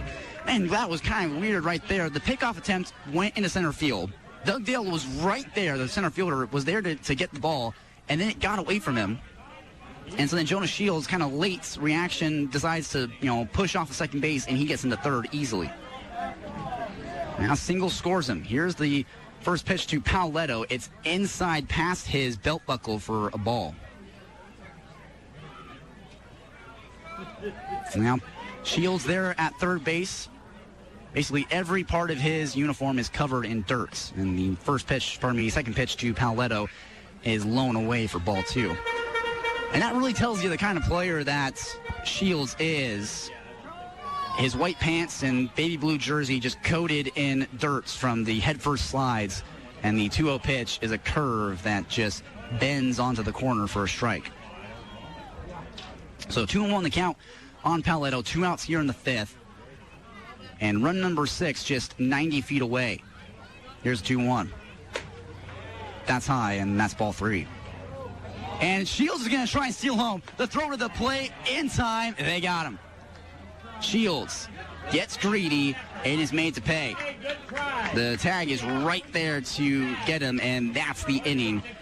The AppleSox get no runs on 1 hit, no errors, and leave nobody left on base. Paoletto's at bat gets cut short, so he'll have it again in the 6th inning. He'll be back up to lead things off for the AppleSox. But still, 5-0 your score. The AppleSox 5, the NorthPaws nothing.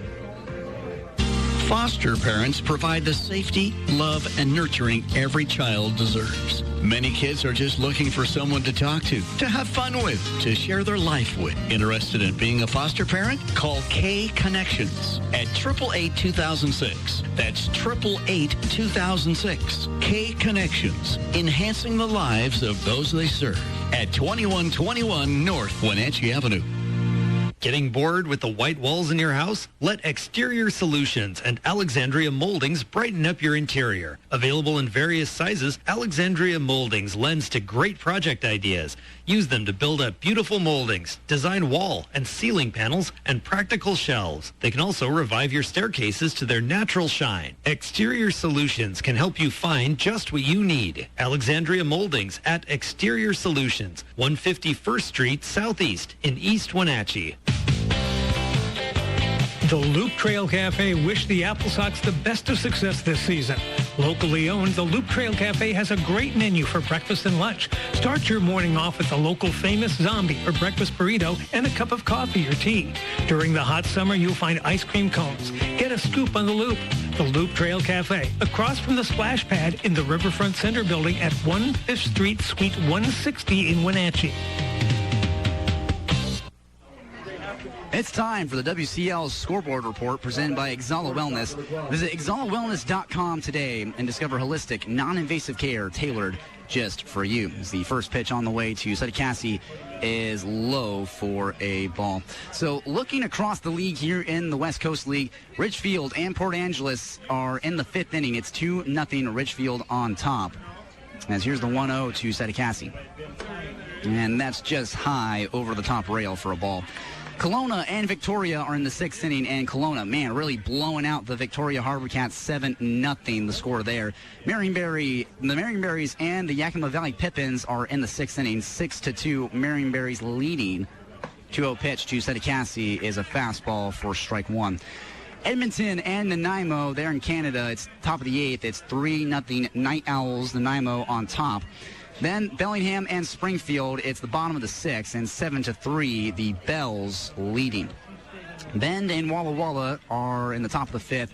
It's 9-2, Walla Walla leading that game. And lastly, Corvallis and Portland, 5-0, Portland leading on their home turf in the bottom of the third. Setecassi going to sky this high and over towards the AppleSox dugout, and that will drop right into the dugouts. And one of the AppleSox faithful will catch it on one hop. Man, that just popped right into their dugouts. And you saw third baseman Ahu for the Sox drift way over, thinking he might have had a play on it, but just wasn't brave enough to jump over the railing to make the catch. And it's a full count now for Setecassi. The pitch from Sterkel. Swung on and missed. Setecassi thought about it as he was swinging, and that's strikeout number 6 tonight for Sterkel. Yeah, Setecassi started his swing basically as the ball was crossing home plate, and you're not really going to make contact that way. And 6 strikeouts tonight for Sterkel. He has been, electric to say the least. But now the lineup card is going to flip over. It's Cade Crawford up to bat, and he watches strike one right over the heart of the plates. And Crawford, sophomore out of Round Rock, Texas, so he's a long way from home up in Kamloops. 0-1 pitch. Slider that is tagged to deep left field. Moore going back. He's at the warning track. He makes the catch. Wow. Sam Moore tracks it down, and that's out number 2. Now Sam Moore kind of was shaded to the right and really shallow because, again, it's a wood bat league here in the West Coast League, so a lot of these balls aren't going to be hit too hard off the bats and aren't really going to carry that far. But, man, Crawford really got a hold of that one. He's hit a few long balls this year. And here's the first pitch to Dugdale outside and doesn't clip the zone for ball 1. Yeah, Crawford, 3 home runs to date, which leads the NorthPaws. Next pitch is low, and that's ball 2. So, yeah, Crawford, a lot of pop. He got a good pitch to hit there, a slider that wasn't necessarily hung, but Crawford just kind of was ready for it and was on time to launch to left. And here's another slider, and this one kind of brushes Dugdale back, but gets the zone for strike 1.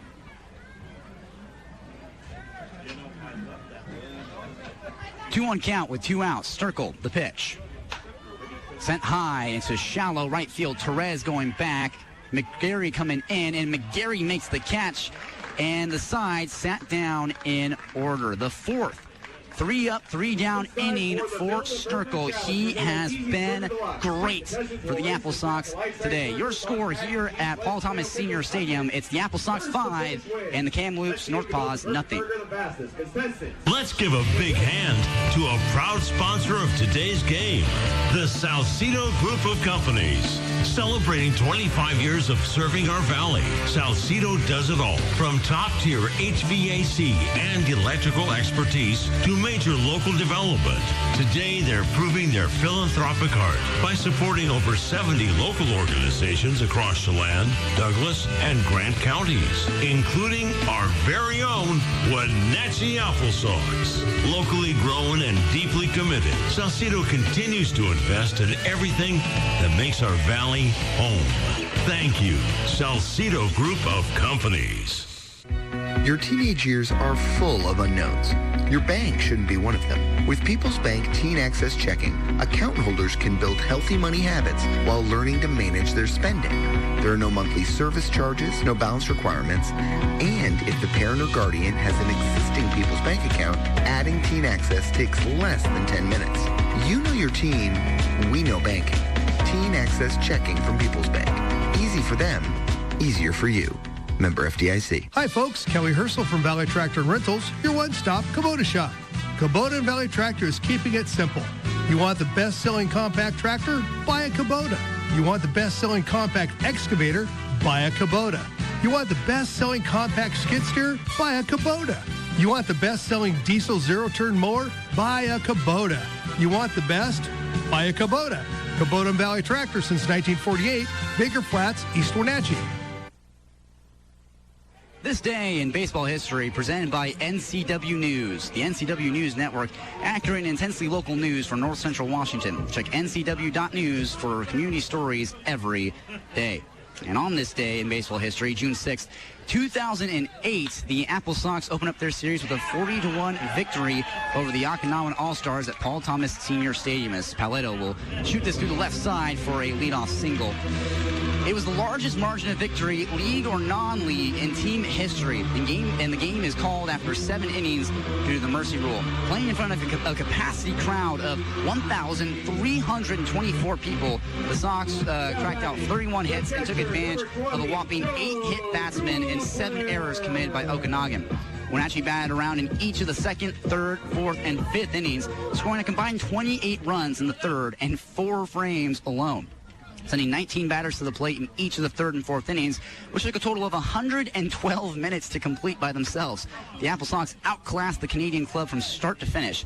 Every Wenatchee starter scored at least 3 times and had at least 1 hit, while AppleSox pitching held Okanagan to 2 hits. As now it's Joseph Coupland up with Paletto at first base. He had that leadoff single on the very first pitch of the inning. Bennett back out to pitch again for the NorthPaws. And here is the 1-0 pitch to Coupland as he grounds this to the left side, and that's off the glove of Sedicassi at short. He can't make a play. It's another infield single, and the Sox have 2 runners on with no outs here. Now batting, the first baseman, number 25, That's a pair of singles for the AppleSox to get 2 runners on. They lead this game 5-0 in the 5th, and they want to extend the lead.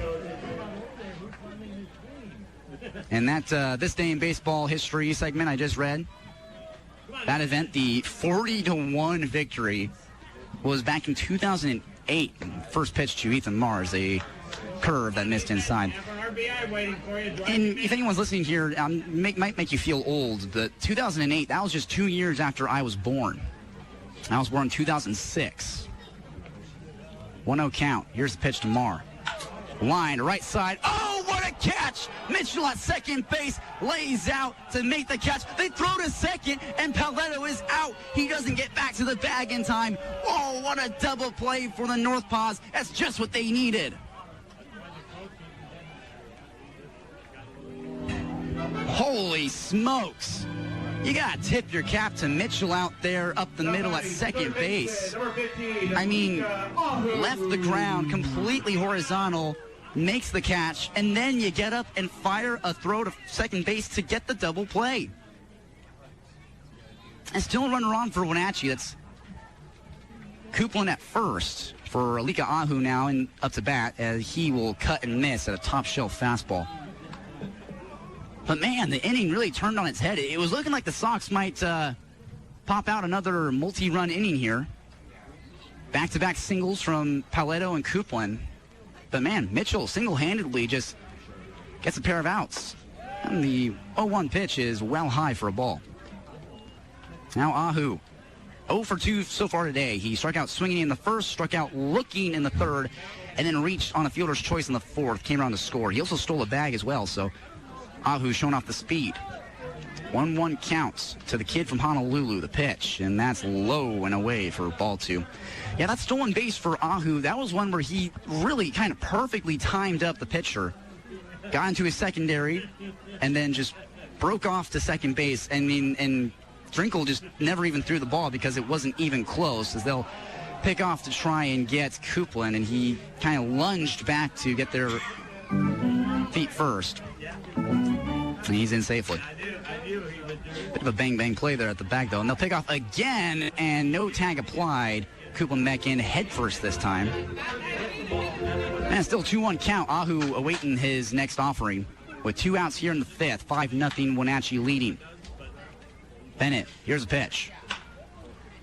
Skied high to right field, tailing towards the NorthPaws bullpen, and it drops down right in front of NorthPaw reliever who's getting warmed up there in the pen. So a body moving around for Kamloops, as is there one for the AppleSox. There's a man down there kind of tossing around very slowly, though. No, the sweatshirts are still on, so that's a good sign for Sterkel. Once the sweatshirts come off, that's when you know things get serious. 2-2 count, 2 outs and a runner on. Ahu awaiting his pitch. Bennett, long hold, and here it is. And that's lined up the middle. Dugdale coming in and makes the catch in the right center gap to end the inning. The AppleSox get no runs on 2 hits, no errors, and do strand 1 man. What a play by Mitchell on that double play ball line drive to him to double up Paletto at second. But still, your score here at Paul Thomas Senior Stadium, 5-0. Wenatchee on top on the Wenatchee AppleSox Radio Network. When saying goodbye feels overwhelming, Brookside Funeral Home is by your side. The Moeller family and our staff, now serving the Wenatchee Valley with the same award-winning compassion and dedication we have shared for years as an independent, locally owned funeral home. Brookside Funeral Home, helping you honor life and celebrate memories. Brookside Funeral Home, here for you when it matters most. Learn more at brooksidefuneral.com. When you need prescriptions filled, visit Wenatchee Clinic Pharmacy. Locally owned and in business since 1945, Wenatchee Clinic Pharmacy is your friendly Health Mart pharmacy ready to serve you. They've made it their goal to meet the special health care needs of families throughout North Central Washington. Stop in or use their convenient drive-thru to get all your questions answered and prescriptions filled. Wenatchee Clinic Pharmacy, 509-662-5801 and at 820 North Chelan. AppleSox fans, if a foul ball leaves your car with a rock chip or broken windshield, take it to Discount Auto Glass. Locally owned, Discount Auto Glass specializes in rock chip repair, windshield replacement, mobile service, window tinting, and calibration service on all makes and models. Get your rock chip repaired at Discount Auto Glass, 888-0072 and at 901 Valley Mall Parkway in East Wenatchee, across from 7-Eleven. At Banner Bank, we're excited to cheer on the Wenatchee AppleSox at home and away games. Banner Bank, member FDIC. We're huge fans of local sports in the community and proud to support AppleSox baseball. We hope to see you at the ballpark. Banner Bank, member FDIC. First pitch here in the 6th. Granger serves it up to left field, but foul right into the AppleSox bullpen. So 0-1 the count. Sterkel back out again here in the 7th inning. This might be the last time Sox fans see him here tonight. And the 0-1 pitch to Granger is well outside for a ball. And man, Sterkel has really worked some magic here in Game 2 of this series. Got the start and is into the 7th inning. And the 1-1 pitch to Granger. And that's outside and doesn't get the call. And that was pitch number 77 for Sterkel. He has been efficient with a capital E. The right-hander from Wenatchee Valley College. The 2-1. Here it is to Granger. That's inside, and he doesn't get the call. That one definitely looked like a strike. And the home crowd is not pleased with the call. 3-1 the count on Granger, the starting first baseman today. He was handling the catching yesterday. Sterkel kicks back, fires. Slider dropped in for strike 2. So a full count now on Granger. First batter here in the 7th. 6 strikeouts for Sterkel so far today. Looking for number 7. That would be a season high. Here's the pitch. And he shoots this to the left side, out of the reach of the AppleSox infield. Brass kind of slid on his knees, got it into the glove, and then it spat out of the leather. And so that's a single for Granger. Now batting third baseman, number 22, Tate Martin. And that's Tate Martin now for the NorthPaws. He's batting with a runner on and nobody out here in the top half of the 7th. It's 5-0. Wenatchee leading. And the first pitch is up and out for a ball. Now Sterkel has been really near flawless in today's game. 6 strikeouts, matching what he did against Edmonton, and the next offering to Martin is inside, blocked up by Coupland. He keeps it in front, and that's ball 2. And so on first base, Granger, he had that single just a little bit ago. Here's the pitch. Right down Broadway, that's a strike. Yeah, he shot it to the left side, kind of a jam shot. It was in on his hands a little bit, softly to the left side, but it kind of just dropped into that almost Bermuda Triangle area where Brass had to really range over to play on the backhand. And the 2-1 pitch is sent to right center field. McGarry and Shields, they're going to communicate, and McGarry makes the catch in the gap a few feet in front of the warning track for the first outs. Now batting the left fielder, number 7, Elijah Label, the left-handed batter, going up against Sterkel with an out here in the 7th inning. Temperature continuing to fall here in Wenatchee, 53 degrees. The field now completely immersed in shadows. Here's the first pitch, and he grounds this hard to Ethan Marr at first. He's got it, throws, and the throw hits off the back of Granger. And then the ball trickled to Brass at second base. He picked it up and stepped on the base, but the field ump says no. Granger beat it out, and Brass can't believe it. I can't believe it. That was what we like to call a series of unfortunate events for the AppleSox. Ethan Marr, that ball was stung to him, a little skimmer on the ground basically, but hard off the bat of a label. He got it in the glove, which was impressive on its own. Turned, fired to second, but it hit right off the body of Granger, who was running to second, and somehow, luckily, hit off his body, but still managed to roll to the bag where Brass was covering, the shortstop today for the AppleSox. Picked it up, and it looked like he got that and right before Granger slid in. But the field ump says no. Granger beat it out. So now there's 2 runners on for the NorthPaws. And Drinkle batting now. And the first pitch to him is a slider that sneaks in for a strike. And Drinkle 0 for 2 today. He struck out swinging in the 2nd. Grounded back to Sterkel in the 5th. So it's Sterkel to Drinkle. Here's a pitch. And this is shot to left center field. Sam Moore is going to go back. He plants his feet and makes the catch for the second out of the inning. So some bad luck to put 2 runners on, but now with 2 outs, the AppleSox may be able to hang a 0 for the 7th straight frame. Sterkel wanting to cap off his outing. This might be it for him today. He's tossed 89 pitches. The first pitch to Mitchell is outside for a ball. And that was pitch number 90 for Sterkel. He's been very efficient up until about this inning. This is where things kind of are starting to get away from him a little bit. And the next pitch to Mitchell, chopped off the end of his bat, but foul. A little dribbler into the third base side of foul territory. So 0-2 count. The first pitch was a strike. I apologize. So 0-2 count on Mitchell. 2 outs here in the 7th. It's 5-0. Wenatchee leading. Sterkel really wants to put an exclamation point on his outing, and he can do it with a strikeout right here. He's matched his season high with 6. Can he set a new high? Here's the 0-2, and that's fouled off the front leg of Mitchell, and he's kind of hopping around after that. That one definitely stung a little bit.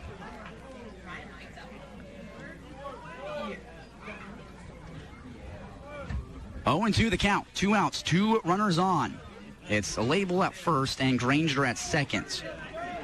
Sterkel, 1 strike away from 7 scoreless frames here in Wenatchee. The pitch. Line hard to right field. McGarry makes the catch. 7 innings, no runs. Luke Sterkel, man, he has been impressive for the AppleSox. Your score, 5-0. Wenatchee still leading, moving into the bottom half of the 7th here at Paul Thomas Senior Stadium. Don't go anywhere on the Wenatchee AppleSox Radio Network.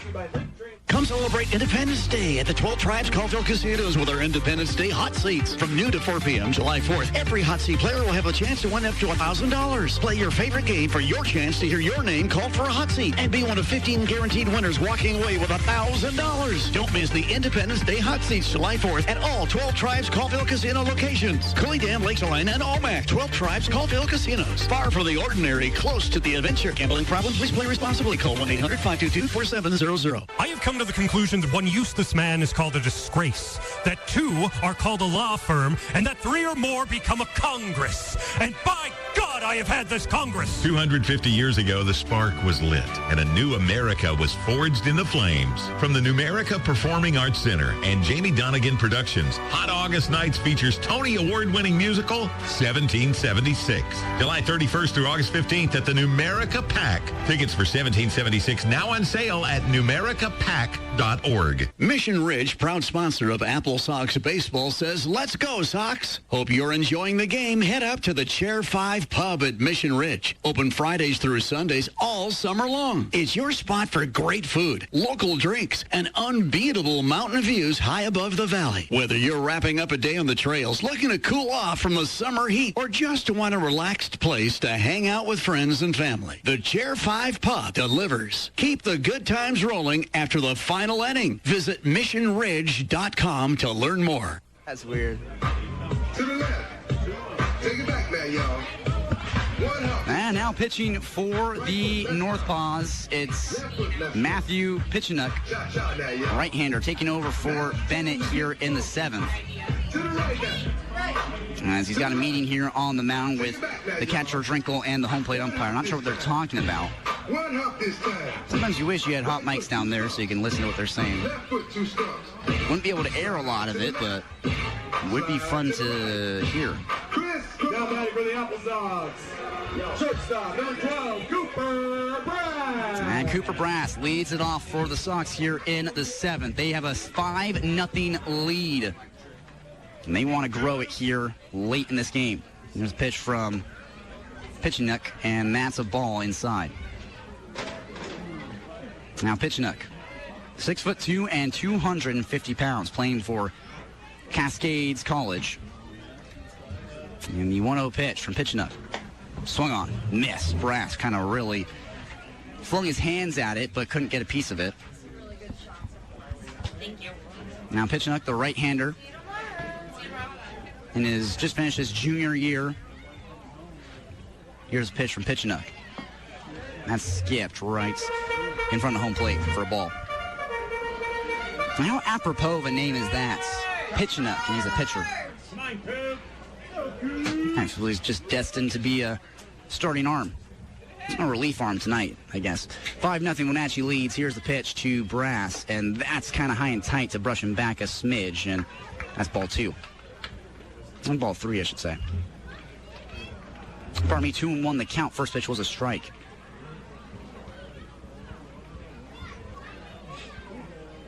Here's the pitch from Pitchenook. And that's outside for ball 4. Count was 3-1. I apologize. So ball 4 to Cooper Brass. He is on base for the 4th time today. He was 3 for 3 coming into the at-bat with 3 RBIs. A single in the first, a single in the third, a single in the fourth, and now a walk. So he is a 1,000 on-base percentage thus far today. That's Sam Moore now for the Sox.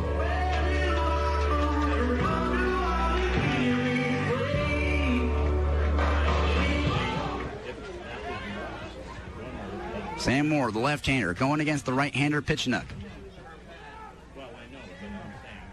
Here's the first pitch to Moore, and that is painted on the outside edge for a strike. So Cooper Brass at first base for the Sox. He drew that leadoff walk just a few seconds ago. Now Sam Moore trying to drive him around. Moore is 0 for 2 today. Brass takes off for second, and Moore fouls this down the first base line. So Cooper Brass getting his cardio in. He is going to walk back to first. And that's one of the most annoying things in baseball. As a base runner, you're taking off, and maybe you get a great jump, but the batter just fouls it off. You know, in part because maybe it's a hit and run, you know. Maybe the batter missed their sign. Maybe it's a pitch that they can't take, for example. So they have to swing at it. They foul it off, and now you just got to do extra running. And tire you out real quick. 0-2 count. Here's the pitch to Sam Moore. And he fouls it back to the stream. Brass was not taking off on the pitch there. He's got to make sure he doesn't get picked off. 52 degrees here in Wenatchee. Pretty cold, to be honest with you, on June 6th.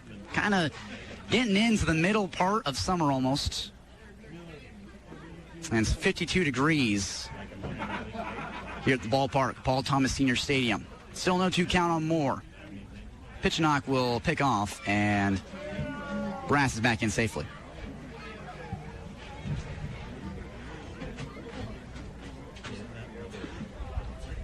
That's still 5-0.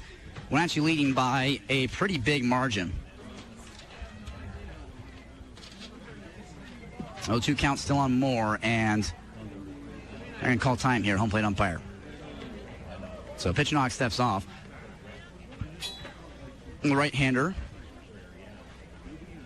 climbs back onto the rubber, working from the first base side of the mound.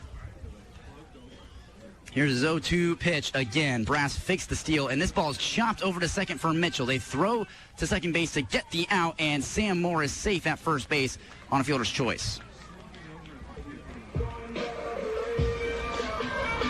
That's the second time that Sam Moore's ground into a fielder's choice. Did it in the first, and that was an inning-ending fielder's choice. And then this one now, we'll put him on first base.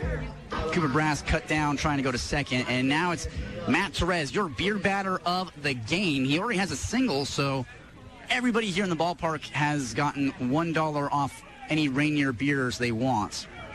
Now let's see if he can't knock $2 off that. And the first pitch to him is skipped outside for a ball. Everybody clap your hands. Now wind blowing to right field. You can see the American flag in center field. Kind of blowing stiffly towards the right field fence. Wind kind of picking up a little bit. Here's the 1-0 from Pitchenock, and that is their first strike. And Torres 1 for 3 today. Singled in the third. That was an RBI single to tally one of the 5 runs that Wenatchee has in this game. They lead at 5-0. And he popped out in the second and popped out in the 5th. Here's the pitch. Brass takes off. The throw down to second. They got him. Brass. Tag put down right on the numbers on his back. And now there's 2 outs here in the 7th.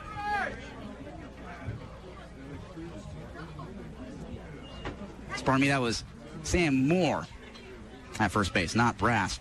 Brass was cut down on that ground ball from Sam Moore just a little bit ago.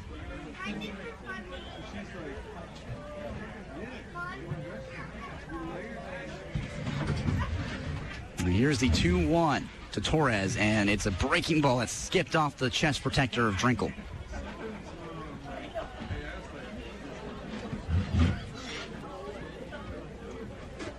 So 3 balls, 1 strike to count on Torres.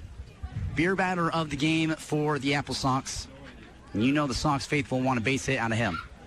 3-1 pitch outside. And now it's 3-1. Pardon me, 3-2, I should say. Full count for Torres. Some of these pitches just are eluding us here in the press box. And it's a 3-2, 2-out count here for Torres, the pitch. And he kind of gets this on the end of the bat and flared foul right in front of the Kamloops bullpen out in right field. And Torres broke his bat on that one, so he's going to have to go get a new twig, new piece of hardware. And it's a wood bat league here in the West Coast League, if you didn't know. So a lot of these guys playing college ball, you're playing with an aluminum bats, composite bats, whatever you want, whatever they use, whatever they're swinging. And then you come to Wenatchee, Kamloops, Bellingham, Springfield, Benz, the Marionberries, Yakima Valley, anywhere here in the West Coast League, and it's all wood bats, and that can really change the game for you. It's the 3-2 pitch is a slider that missed away, and that's ball 4, 2-out walk to Torres. Now batting, the center fielder, number 4, Jonah Shields. And Jonah Shields, 3 for 4 today. Singled in the first, singled in the third, singled in the fifth. And in the fifth, he got all the way to third and then tried to steal home. You don't see that very often. And the reason why is because they often get thrown out, as Torres tries to steal second, and he is gunned by a mile. Sterkel cut him down easily, and that's how the inning ends. The AppleSox get no runs on no hits, no errors, and leave nobody left on base. Your score still 5 for the AppleSox, nothing for the NorthPaws after 7 here on the Wenatchee AppleSox Radio Network. Hi, this is Jeff Rounds, president of Lipke Insurance. Do you want better value from your insurance? Whether it's home, auto, health, life, farm, or business coverage, our team at Lipke Insurance works with the top companies to provide the best protection at competitive prices, providing our clients help before they need it. That's value. That's Lipke Insurance. Contact us today to see how affordable peace of mind can be. Let's talk today. Lipke Insurance. Call 888-902-1800. Online at lipke.com.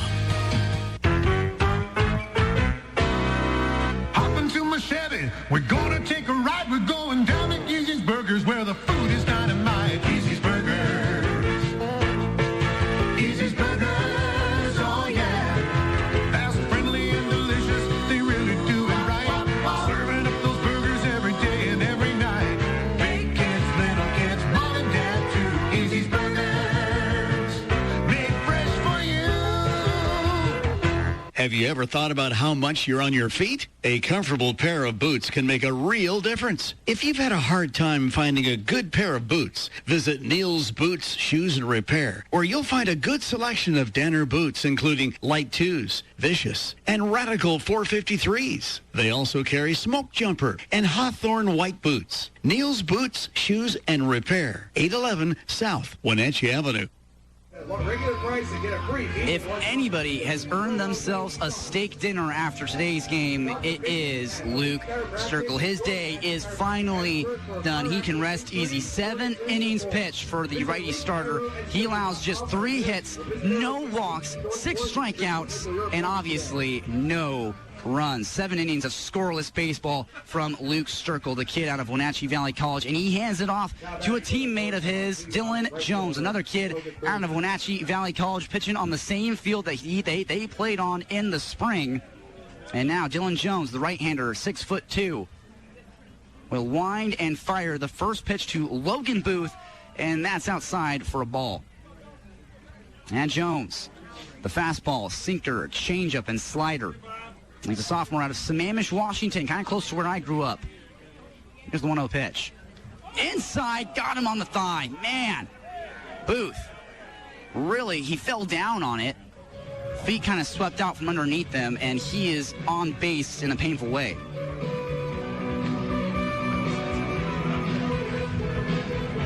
And not the way Jones wanted to start his outing in relief, especially following a tough act. 7 innings of scoreless ball from Luke Sterkel. Makes it 5-0, Wenatchee leading. Yeah, but now, NorthPaws have a leadoff base runner here in the 8th inning. Jones. He's set from the belt. Takes a breath from the stretch, the pitch. And that's center cut. Fastball for strike 1. Yeah, Dylan Jones got the kind of bright green glove. Looks a little funky compared to the baby blue jersey when he presses it up against his chest. And here's the pitch from Jones. And that's the slider that missed low. Yeah, Dylan Jones from Wenatchee Valley College, so he's back on the same field that he pitched in on the spring.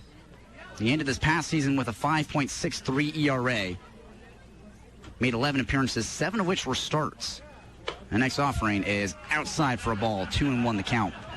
So yeah, 11 appearances, 7 starts, 40 innings on the dots worked for him with a 36 strikeout to 19 walk ratio, so above water there.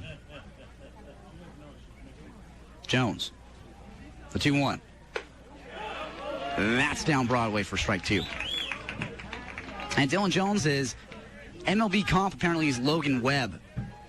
And let's see if that's true. His first outing of the year for the Sox is yet to pitch and now is finally getting the opportunity. 2-2 count on Sadikasi, and the pitch gets him swinging. Wow, Dylan Jones drops a changeup off the face of the earth, and he gets Sadikasi to go chasing at it. Designated hitter, number 4, Cade Crawford.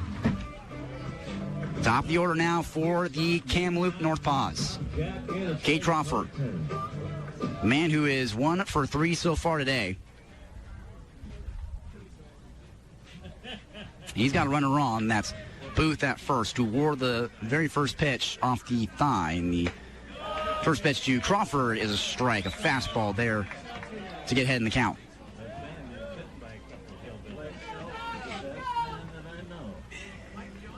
So 0-1 count, 1 out and 1 runner on, 5-0. AppleSox leading. The pitch to Crawford, slider that Coupland has to kind of dive to keep in front. And then that's ball 2. And 2-1 the count with Booth over at first base. Kamloops trying to tally their first run in the game. Pitch sent high and deep to right field the opposite way. McGarry is there at the warning track and makes the catch right in front of the wall. That's a scary one for AppleSox fans. A bit of a short porch in right field and the wind carrying out, so McGarry really had to make sure he was underneath that one. And it's Evan Dugdale now. He is 1 for 3 so far today. Single back in the 4th.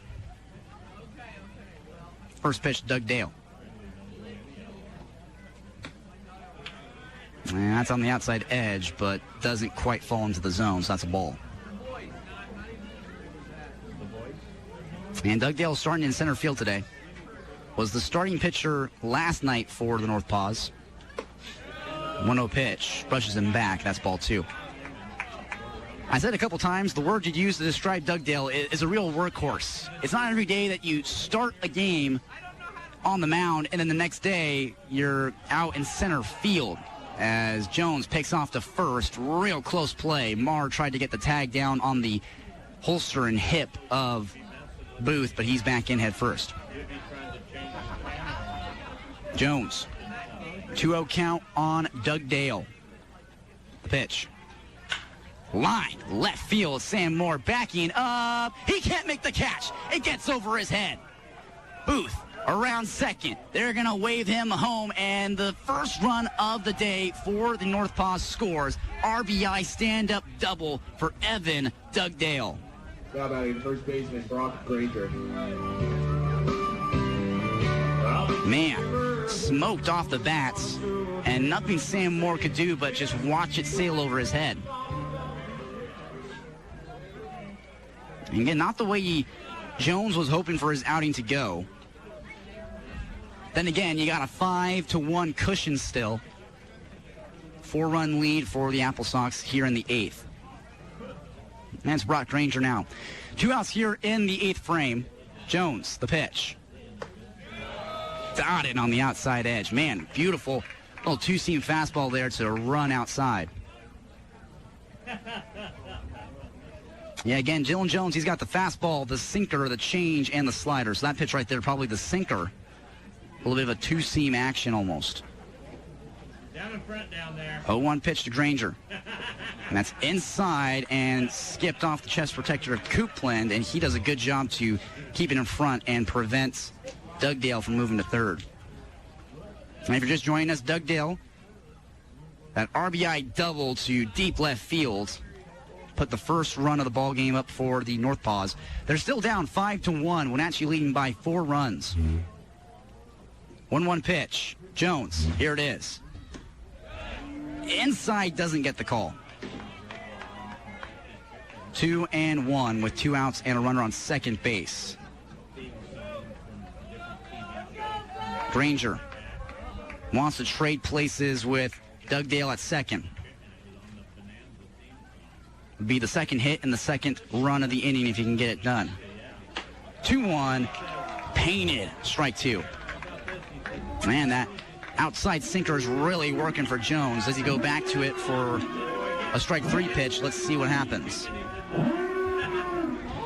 And this crowd wants to see Jones get his second strikeout of the inning, second strikeout of his outing. Here it is. Chopped foul, first base line, and out of the reach of Ethan Marr.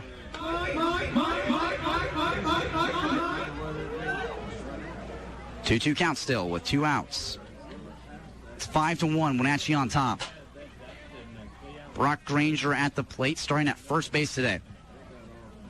Dylan Jones has already allowed 1 run to come home to score. He wants to slam the door on the inning here. Takes a breath. 2-2. Slap foul, spoiled, and he'll have new life.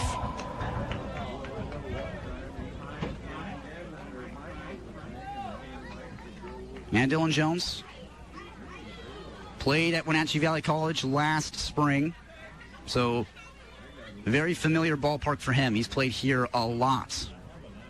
2-2 count on Granger with 2 outs. Jones to slam the door. Chops over to Ethan Marr and just foul. Wow. That looked like it was a fair ball right on the line, but the home plate umpire makes the call. It was his call at the end of the day. He's there at home plate. And the at-bat just continues. And the home crowd really not loving the officiating here tonight. They didn't like it last night either. But granted, it was going both ways. And it seems to be going both ways here tonight as well. Still 2-2 count. Jones to end the inning. That's outside for ball 3. And Jones took over in this inning for Luke Sterkel, who, man, spun 7 innings of scoreless baseball off of only 3 hits, no walks. That's the real shocker right there. No walks, and that's how you have a quality outing, is no free passes. 3-2 count for Granger. Jones, the pitch. That's low, and that's ball 4. 2-out walk to Granger, and now there's 2 runners on for the NorthPaws. And, man, I talk about free passes, and there's the first walk of the ball game for the AppleSox pitching staff. What's it called? Oh, yeah, the announcer's jinx. That's what it's called. Well, now it's Tate Martin, starting right-hander at third base. Jones. The ground ball here would get out of the inning. It's still 5-1, Wenatchee leading by 4. Pitch. Sent high to right center field. Shields coming in. He'll call off McGarry and make the catch to retire the side. NorthPaws get 1 run on 1 hit, no errors, and leave 2 men stranded. You're listening to AppleSox Baseball, only on the Wenatchee AppleSox Radio Network. Wenatchee businesses, step up to the plate. Firefly is your hometown MVP for managed IT and cybersecurity, protecting your time and tech since 1992. For a limited time, Firefly is offering a free vulnerability scan to help pinpoint the gaps in your security and bring clarity to your risks before they turn into errors on your scoreboard. Call 509-663-TECH today to secure your scan and stop the bad guys from stealing home. Hey, get the goat off the AC vent. This time of year, we are right there with the goat, hanging out and trying to stay cool. Folks can start quotes on our website, WenatcheeInsurance.com. And you can schedule an in-person video or phone appointment. No one should have to sweat about insurance. We are a locally owned independent agency, so we can walk people through a variety of options. Make sure you're covered, maybe even save some money. So give us a call or text today, 509-295-9055. And then get back to the AC with the goat.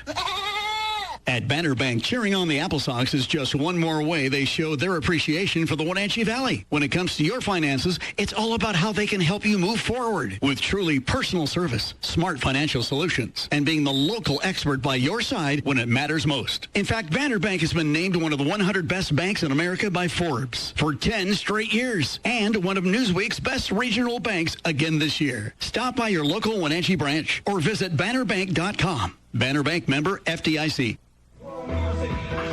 Embark on your next RV adventure at 12 Tribes Lake Chelan Casino. Full hookups, lakeside views, and gaming just steps away. Reserve your perfect spot today at ColvilleCasinos.com. 12 Tribes Colville Casino, far from the ordinary, close to the adventure.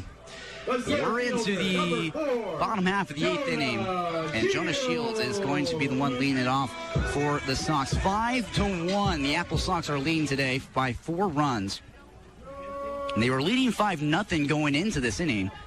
Sterkel spun 7 innings of scoreless baseball. Dylan Jones took over for him, both teammates together at Wenatchee Valley College, and Jones gave up the first run to the NorthPaws today. It's the first pitch to Shields, the slider on the edge for a strike. Now Shields, player of the game last night, and man, he could really have a good bid for it here tonight. 3-for-4. As he continues his at-bat after Torres was caught stealing to end the 7th, and the next pitch to him is a ball.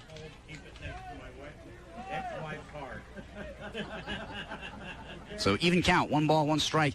No outs and nobody on. Just started things here in the bottom half of the 8th. Still 5-1, Wenatchee on top. Pitch nut, the pitch.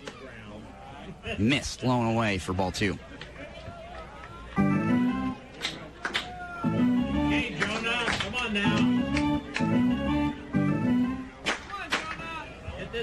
Great crowd on hand here for the Wenatchee AppleSox Kids Night at the ballpark. 2-1. Swung on. Missed. Really got him fooled there on that pitch, and that's the 2-2 count now. Hey, let's take a second. Let's thank Valley Tractor. At Valley Tractor and Rentals, they promise to deliver best-in-class customer service before, during, and after the sale. And their people make sure that that promise is kept. So 2-2 count now on Jonah Shields. Pitching up. Looking to start the inning with a strikeout. The pitch. Fouled back to the screen. Man, just got a piece of it on the wood, and Shields stays alive. That was a challenge fastball, too, with a 2-2 count. Pitchnuck trying to muscle it past Shields, but he's able to stay alive. Nobody on. No outs here. Bottom of the 8th. Just got underway. Shields leading it off. The pitch. A slider that he spoils, foul high to the right field side and out of play. Now Shields. 5 hits last night. 5 hits last night. Insane. He was player of the game. Also stole 2 bags as well. He tried to steal home plate tonight and was gunned down. The 2-2 pitch. That's outside to fill it up. And you'd think that, hey, he could potentially be player of the game today. 3 for 4. But Cooper Brass has been putting on a masterclass with 3 hits, 3 RBIs, as the payoff pitch to Shields is outside for a walk. Hey, that away, Jonah. And now, Kai McGarry He's 1 for 2 today with a single in the first, 2 walks, and a stolen base as well. Can't forget about that. It's a little garnish on top of the day there for McGarry. He joined the team today. His first game as an AppleSox. The kid from ASU. What a pickup he is to join the Sox this season. First pitch to McGarry. He swings and misses on outside fastball. And McGarry drafted to the MLB out of high school. 20th round pick. But made the decision to play for ASU. And now finds himself in Wenatchee. So what a journey that is. Here's the 0-1. Slider, low and away. And he's from Phoenix, Arizona. So from Phoenix, Arizona, drafted to the MLB. You say, no, I'm going to go play at ASU. And then now, after 2 years there, playing in summer ball here in the Wenatchee Valley. 1-1, somehow misses that top rail, and that's ball 2.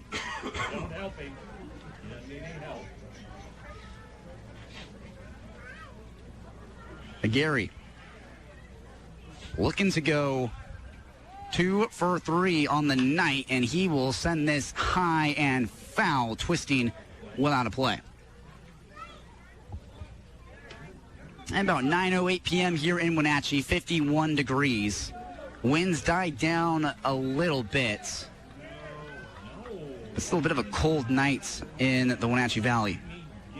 Still the Sox faithful sticking around to see how this game concludes. It's 5-1, Sox on top, as McGarry will serve this high and deep to right field, but Booth makes the catch. Shields tags at first. He's into second. Wow! Is he fast or what? And the NorthPaws appeal to first to see if he left early, and it does not go their way. He did, in fact, tag up, and they're a little frustrated about that. Wow, Jonah Shields, he is arguably the fastest member of this AppleSox team. Tags at first. That ball was hit fairly deep to right field, and Shields just takes off for second base. Booth tries to get the throw in, but they just really didn't have a play at second base whatsoever. As Drinkel's going to call a mound visit here to talk things over with Pitchinook. While they talk things over, let's take a moment and thank Wenatchee Valley Farmers Market. Solarity Credit Union presents the Wenatchee Valley Farmers Market every Saturday from 8 a.m. to 1 p.m. in the west lot of Pybus Public Markets. Yeah, the farmers market was earlier today. I went to it. It's a very fun environment here in Wenatchee. Went to, I believe it's Anita's Tacos. Got some breakfast, and the pitch was outside for a ball. And their breakfast burritos there are delicious, really good. And got some tacos. Tacos asada, tacos de lengua. Really good. So if you want a good place to eat on Saturday mornings, just go to the Wenatchee Valley Farmers Market. Here's first pitch. And that's low and away for a ball. And, I had real Mexican tacos for the first time in February, late February this year. I went to Long Beach, California with Wazoo KUGR alumnus Brandon Chapman. That was a fun trip, and here's the 1-0. And that's high for ball 2. And when we were going to get on the flight to leave for Long Beach, Chappie, he asked me, he said, Smith, what were the best tacos you ever had and my brain blue screened. I just really couldn't remember. And I remember saying, taco time is pretty good. And the 3-0 pitch is high, and that's a 4-pitch walk to Nico Paoletto. And Chappie was just not going to let that stand. So he said, hey, when we get to SoCal, we were in Long Beach, so Southern California, we got to go try some actual, authentic good tacos. And, man, I was eating really good down there in SoCal. As now there's 2 runners on for Wenatchee. It's Shields at second, Paoletto at first after that walk right there. And a body moving around in the Kamloops bullpen. And that's Carter Grant, right-hander from Wenatchee Valley. He's getting warmed up in the pen. So another guy from Wenatchee Valley College pitching at his home ballpark, basically. As Granger's going to call another mound visit. And hey, while they talk, let's take a moment and let's thank People's Bank. People's Bank wants to help you buy your dream home. From buying the land to building the house, local lenders and local decisions. Welcome home. Welcome to People's Bank. Equal housing lender, member FDIC. Joseph Coupland. And it's Joseph Coupland now for the Sox. 5-1, they lead it here. Coupland is 2 for 3 so far today. An RBI single in the first, a single in the sixth, and a walk drawn in the second. He's been hitting the ball really well. Here's the pitch. Line, right field, that's going to get it done. They're going to wave Jonah Shields home. The throw to the plate is not in time. 6-1, AppleSox extend the lead. RBI single, Joe Coupland.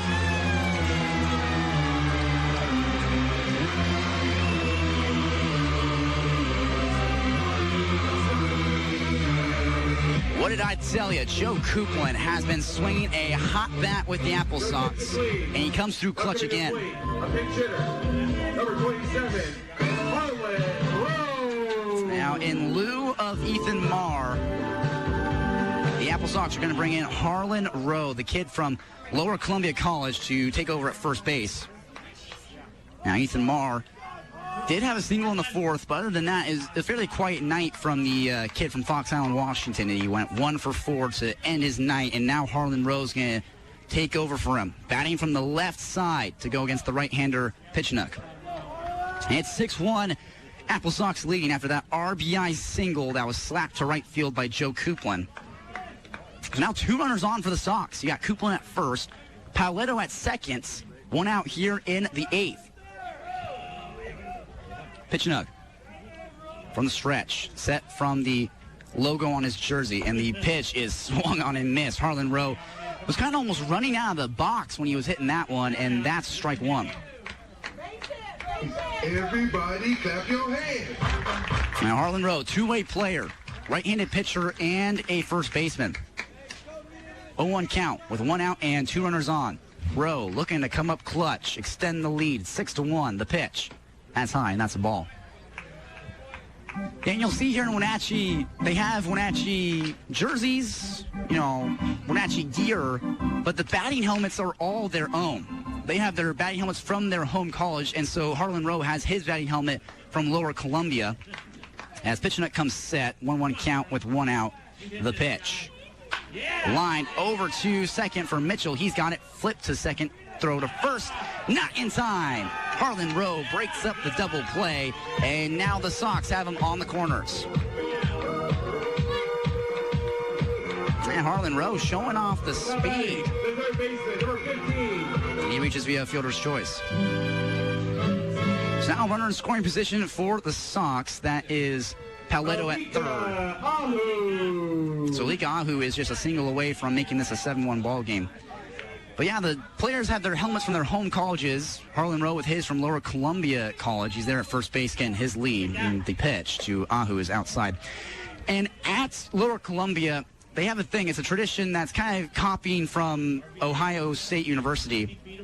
That when you do something good offensively, they put a little Red Devil sticker on the batting helmet. And here's the 1-0.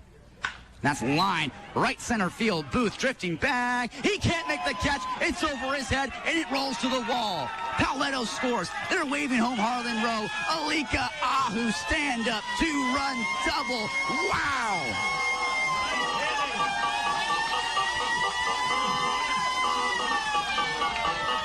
That is huge for the AppleSox. Harlan Rowe scores from third base, and it is now 8-1. AppleSox leading by a lot.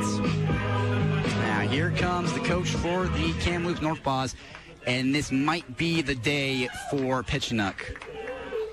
Kind of struggled here in relief. He hands off the rock, and that's it for him. His day is officially done. He goes just 1 1/3 innings pitched, giving up a handful of runs, 3 runs here in the 8th inning. And so we're going to step aside and figure out who the new arm is for the Kamloops. And actually, I can tell you who it is right now. It's Carter Grant, the right-hander from Enumclaw, Washington, Wenatchee Valley College. He's going to get warmed up, and then we'll be back on here. The Wenatchee AppleSox Radio Network, home of your AppleSox. Don't go anywhere.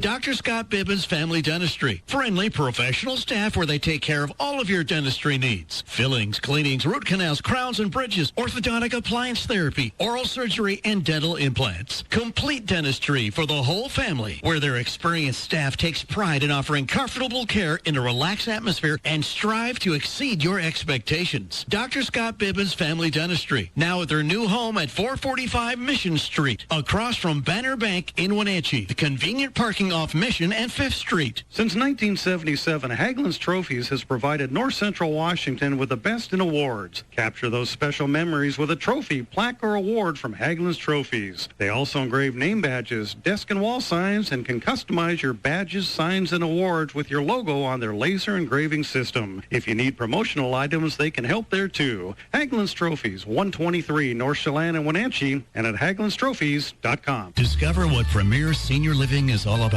at Blossom Valley Assisted Living and Blossom Creek Memory Care in beautiful Wenatchee. Blossom Valley Assisted Living and Blossom Creek Memory Care communities provide seniors with a stress-free style of living that enhances the mind, body, and spirit. There's always so much going on, from shopping trips to gardening to fitness activities. Plus, you can enjoy peace of mind knowing that trained care staff are present 24/7. Schedule a private tour experience at Blossom Valley and Blossom Creek.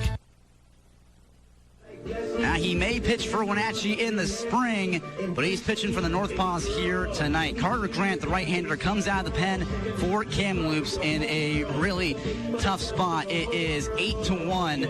Wenatchee leading by 7 runs in the 8th inning. And Grant's going to have to try and slow down this Wenatchee's AppleSox offense that is really rolling here in the later stage of this game. And the first batter he's going to face, man, it's a tough ask.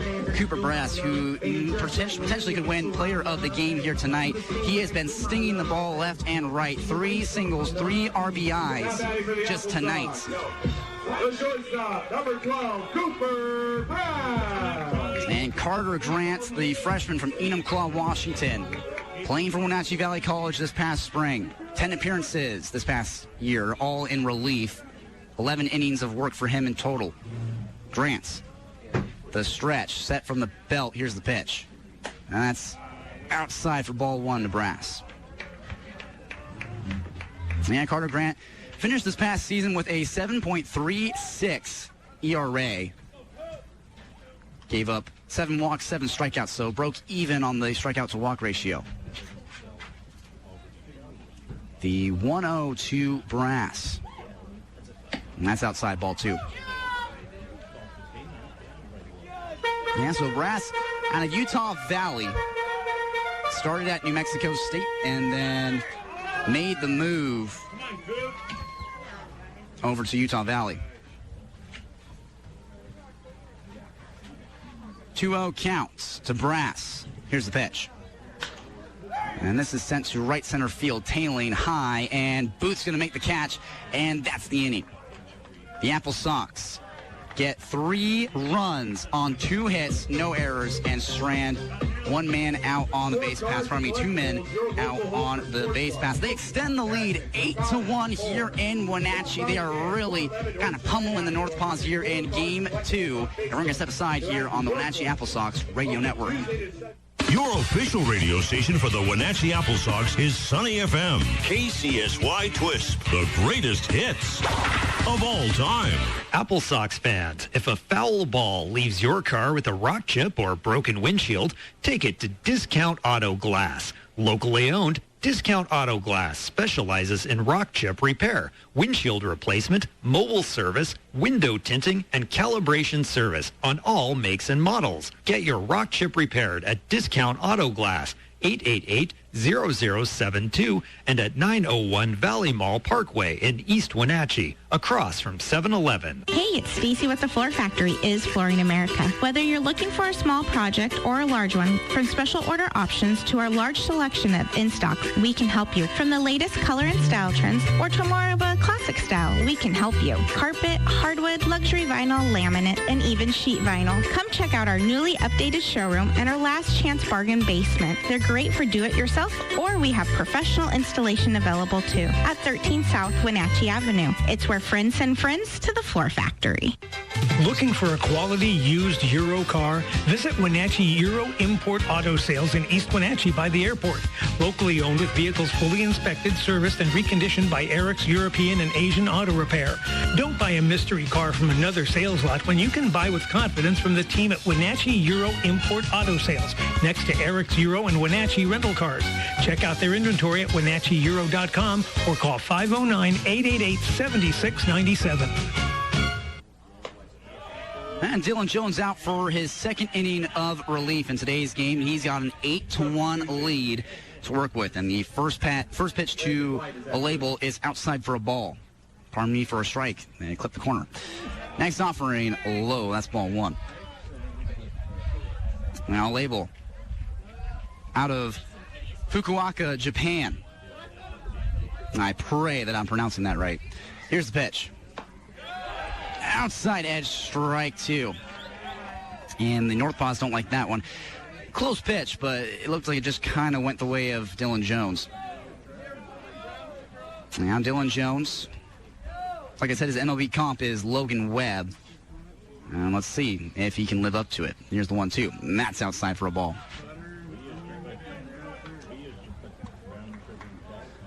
No outs and nobody on here in the top of the ninth inning. AppleSox 3 outs away from a series win over the NorthPaws. A label will foul this off over the third base stands. Now Luke Sterkel, real hats off to him. He's your pitcher of the game. He goes 7 innings scoreless off just 3 hits, no walks, and 6 strikeouts. And taking over from Dylan Jones' last inning as this ball from the label launched to left field. Terrell Scott Romaine dives, keeps it in front of him, but can't make the catch. And he'll hold a label to a single. Man, what an effort there from Scott Romaine taking over in left field. And it's a leadoff single now for the NorthPaws. Now, some defensive changes here for the Sox. Terrell Scott Romaine in left, Landon White at first base. So the corner outfield spot changes and the corner infield spot changes as well. And now it's Keegan Drinkle. Pitch to him. Low and away. That's ball. Now, one runner on here late in the game. Top half of the ninth inning. Sox are 3 outs away from winning this game in front of the 904 fans who packed into the ballpark tonight. A real good turnout on Kids Night at the ballpark. 1-0 pitch. And kind of gets jammed a little bit and fouls this third base side, and it'll hit off the top of the AppleSox clubhouse. And the clubhouse is also a restroom, concession stand, storage room. It's a multi-purpose building over there. 1-1 counts to Drinkle. The pitch. Swung on, missed. And great pitch there from Dylan Jones. Well located, and that's strike 2. Jones looking to sit down Drinkle. Jones from the belt takes a breath. Here's the 1-2. And that's outside for ball 2. Now Dylan Jones, got to admit, I'm jealous of the stash. He's got a good stash. You know, good stashes are hard to come by. Now there are a lot of not great stashes out there. And it's a 2-2 count. Here's the pitch. Hard up the middle, and that's going to sneak in for a base hit. Man, really hard off the bat. Neither Brass or Torres could make a play on it, and that's going to move a label into second, and now 2 runners on with no outs here in the ninth. That's a pair of singles for the NorthPaws. Kind of threatening here late in the game, despite the fact that they're down by 7 runs. But hey, anything can happen in college baseball, especially Summer League baseball as well. I've seen crazier. Much crazier. 8-1 lead for Wenatchee. Jones.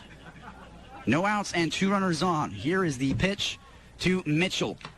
Cut on right back to the glove of Coupland.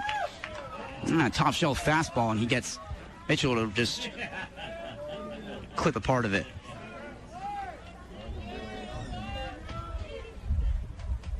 Mitchell, the redshirt freshman out of Texarkana, Texas, at South Arkansas College.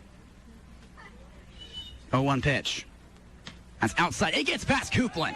A label into third. The throw is almost into left field, but Ahu has to kind of climb the ladder, jump up to catch it, and everyone's up 90 feet. A label into third, and Drinkle into second. And that's unfortunate. Dylan Jones, the only relief pitcher thus far for the AppleSox. He gave up a run back in the 8th, and now he's given up 2 runners on base. And now both in scoring position. Mitchell. Single would make this an 8-3 game. The pitch. Slider inside, and that's a strike. And you can tell Mitchell did not like that.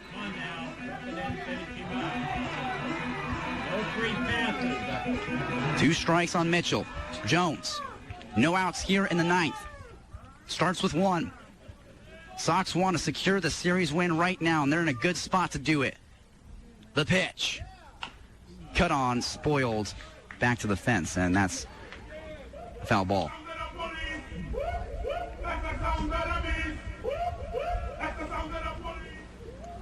Count is still 2-2 on Mitchell. Or 1-2, I should say. Pardon me. 2 runners on for the NorthPaws. Second and third. No outs. Top of the 9th. Sox wanting to end this game here. The pitch. Slider that he fouls down the right field line. And, oh, man! McGarry in right field was tracking it down. Dives head first and can't make the catch. That's gotta hurt. And he didn't make the catch, so that's insult to injury.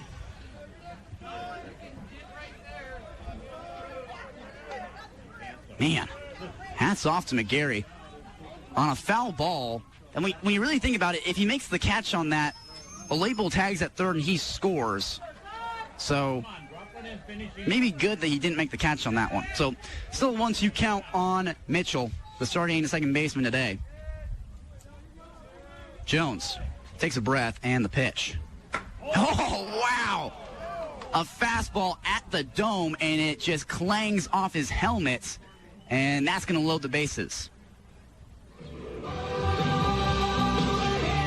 Ow! That hurt me all the way up here.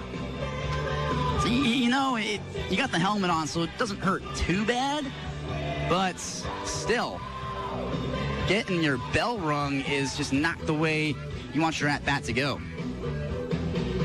As he's taking his time here, talking things over with the umpire, making sure that he's okay, and that his, eyes are both looking in the same direction. And that's it for Dylan Jones.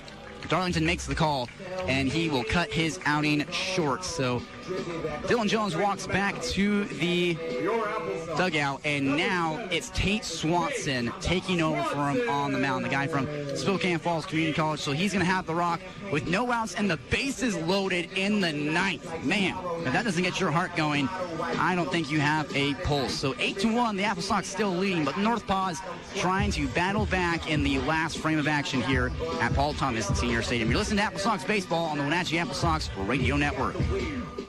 Foster parents provide the safety, love, and nurturing every child deserves. Many kids are just looking for someone to talk to have fun with, to share their life with. Interested in being a foster parent? Call K Connections at 888-2006. That's 888-2006. K Connections, enhancing the lives of those they serve at 2121 North Wenatchee Avenue.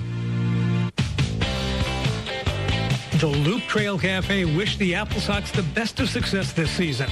Locally owned, the Loop Trail Cafe has a great menu for breakfast and lunch. Start your morning off with the local famous zombie or breakfast burrito and a cup of coffee or tea. During the hot summer, you'll find ice cream cones. Get a scoop on the Loop. The Loop Trail Cafe, across from the splash pad in the Riverfront Center building at 1 5th Street, Suite 160 in Wenatchee. This summer, slide into the summer fun at Slidewaters Lake Chelan, your one-stop vacation paradise with 11 fun-filled water slides. Cruise down the downhill racer. Bolt down their tube classic Thunder Rapids with just you on your tube or a party up to 4. Plunge down the completely enclosed Purple Haze or float down the lazy river. Slidewaters Lake Chelan for all the fun adventures. Go to slidewaters.com. Dylan Jones's night is done. He goes just a single inning, giving up 3 hits, 1 walk, getting 1 strikeout, and 1 run. That was back in the 8th. And he bequeaths a bases-loaded, no-out situation for right-hander Tate Swanson. 6 feet tall, the freshman from Snoqualmie, Washington, who's playing with Spokane Falls this past year. As he throws his last warm-up pitch here, he is ready to go. He's going to be facing off against Logan Booth. After him, Anthony Sedekassi, and then the lineup card flipping over for Cade Crawford. So a really tough situation for Swanson, the freshman. This is his 2nd outing of the year. Came in to pitch against Bellingham, and he had a pretty good performance there. Swanson has 0 ERA, gave up no runs in that outing. 1 inning pitched in total. First pitch to Booth. He lines this, and it's right to Torres, who makes the catch, and all the runners return back to their bags. A quick out there for Swanson, right to the second baseman, Torres. And that one was kind of on the hands of Booth, and a little soft line drive easily into the apple basket of Torres. Now Anthony Sedekassi, shortstop today, he's 0 for 3. He is due for a base hit. I wouldn't be surprised if he gets a clutch RBI right here. Pitch. Chops. Third base line right off the AppleSox dugout. And that's strike 1. And Swanson, very athletic. Like I said, 6'4". He can really compete. He's got the 4-seam fastball, the sinker, the change, and the slider. His MLB comp is supposedly Brian Wu. 0-1 pitch is skipped in the dirt, and that's ball 1. And his last year with Spokane Falls, Swanson finished the year with the 5th best ERA on the team with 2.12. And that tells you how good the pitching was for Spokane Falls. That 2.12 was the 5th best. As they're going to line this to right field, that's an RBI. A label scores. And they'll keep Sterkel at third. And it's an RBI single late in the game here for Sedekassi.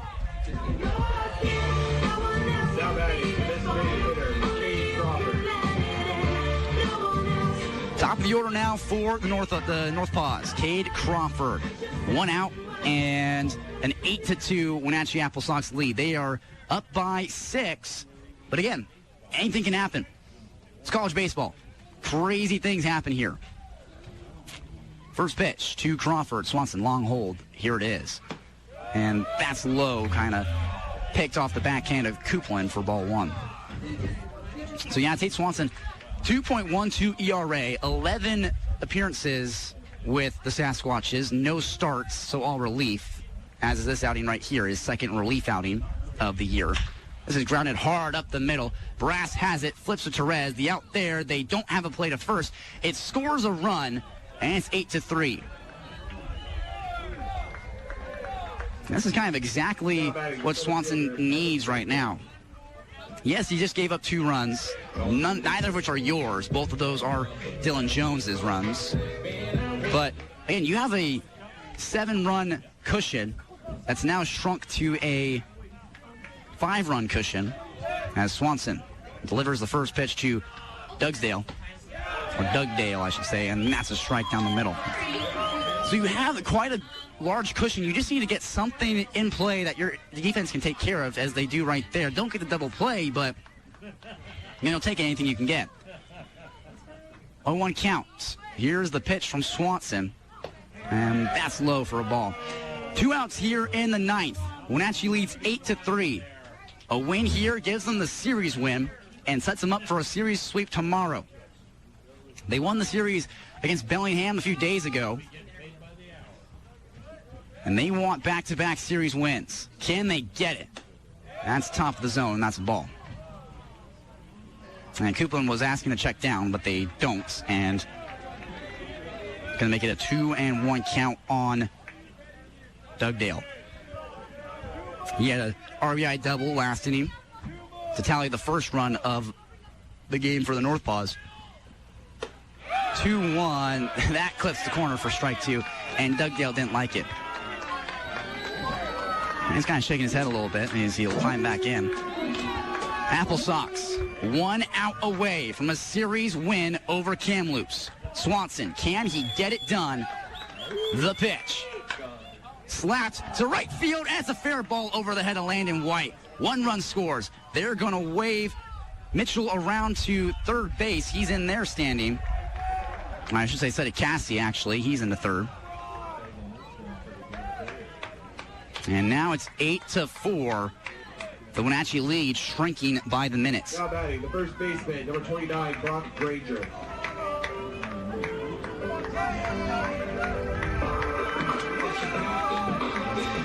So now runners on the corners for the NorthPaws.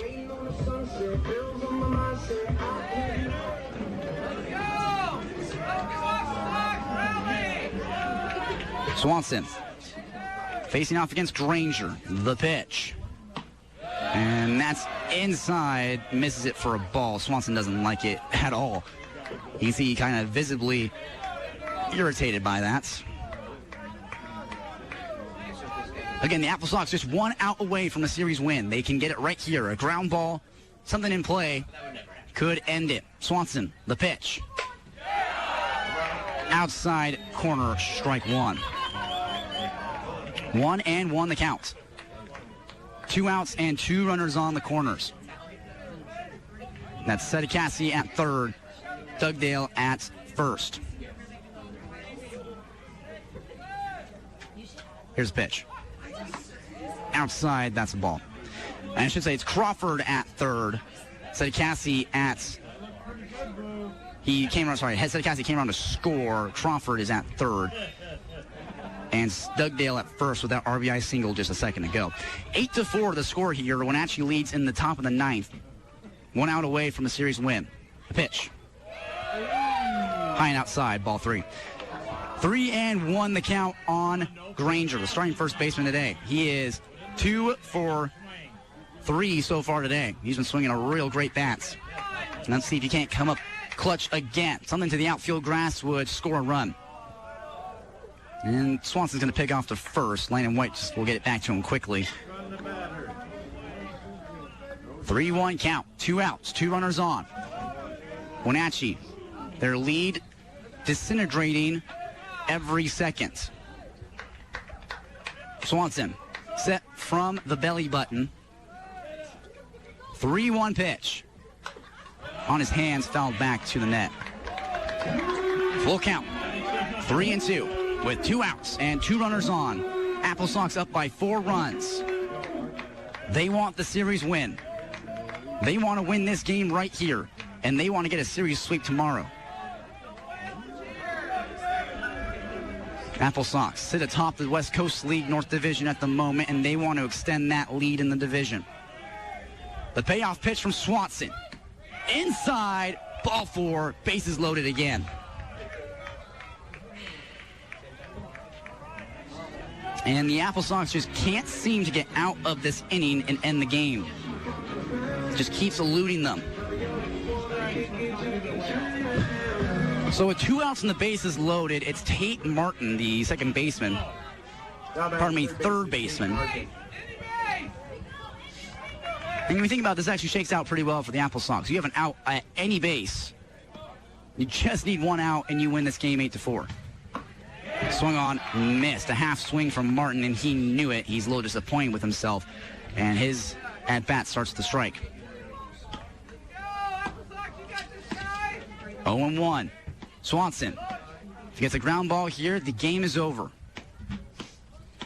The pitch. Grounded up the middle, and Brass is going to grab it on the forehand, but he has a play nowhere, and everyone's safe. A run scores. It's 8-5. So the runs just keep piling on for the NorthPaws. That's the 4th one in this inning. It's 8-5. Wenatchee still leading And now the NorthPaws have batted around, so it's a label getting his second at-bat of the inning.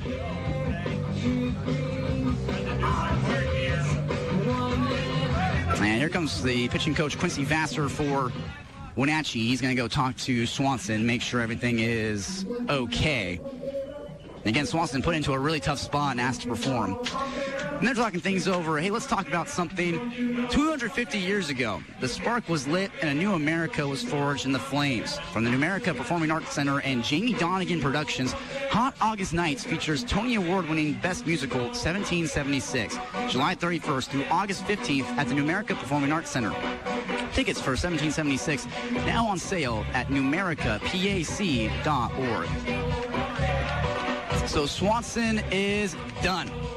Vassar makes the call himself, and they are going to call to the pen and bring in another right-hander to try and get this game under control. It's 8-5. The AppleSox still leading, but they've allowed 4 runs to score here in the ninth. They are blinking in a hard way, and if they don't stop the bleeding, this game could just completely flip on its head. We'll find out who this new arm is for the AppleSox in a little bit, so stick around to find out who it is on the Wenatchee AppleSox Radio Network.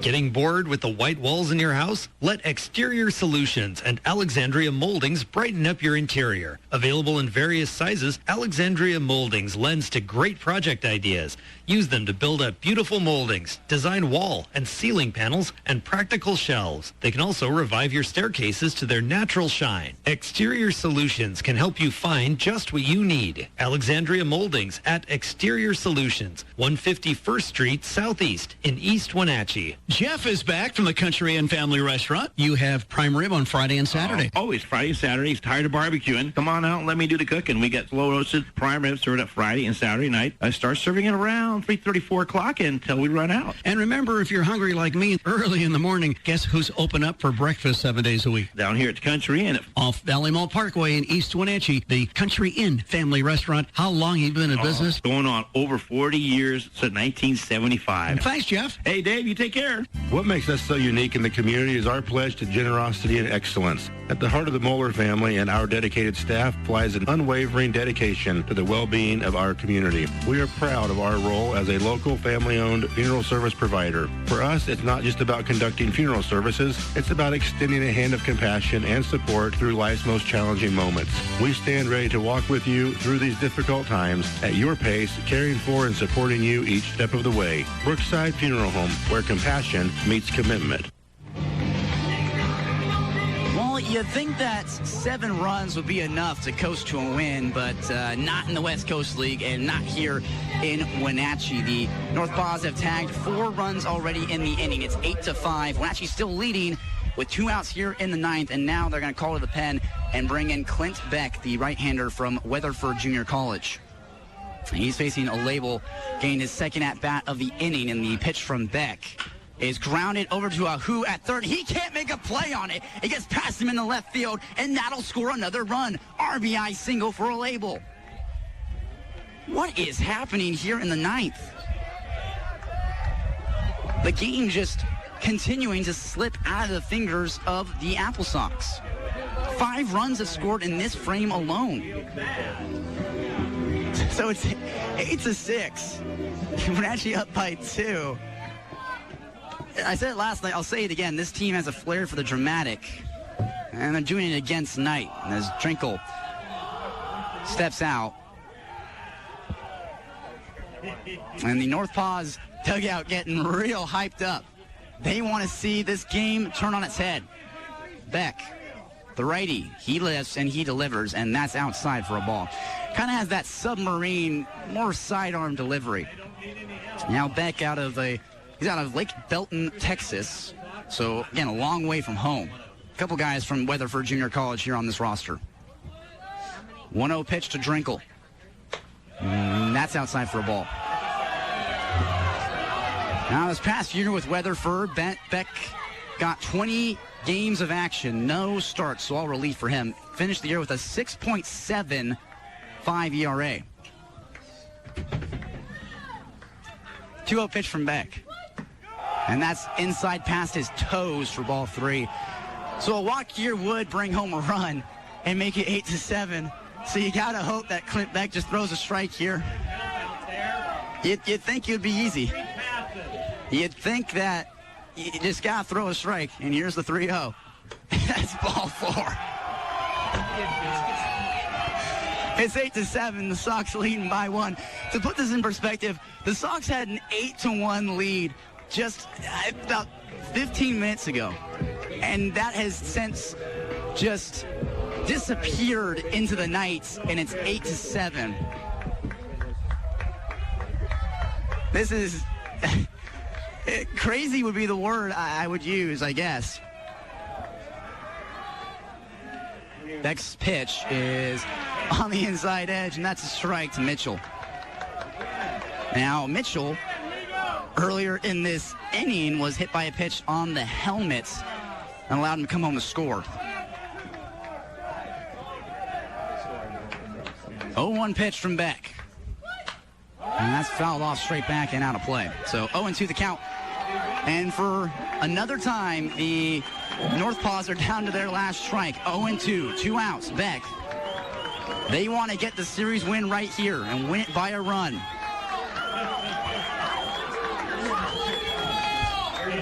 Clint Beck refreshes the signs and finally agrees on one. He's set.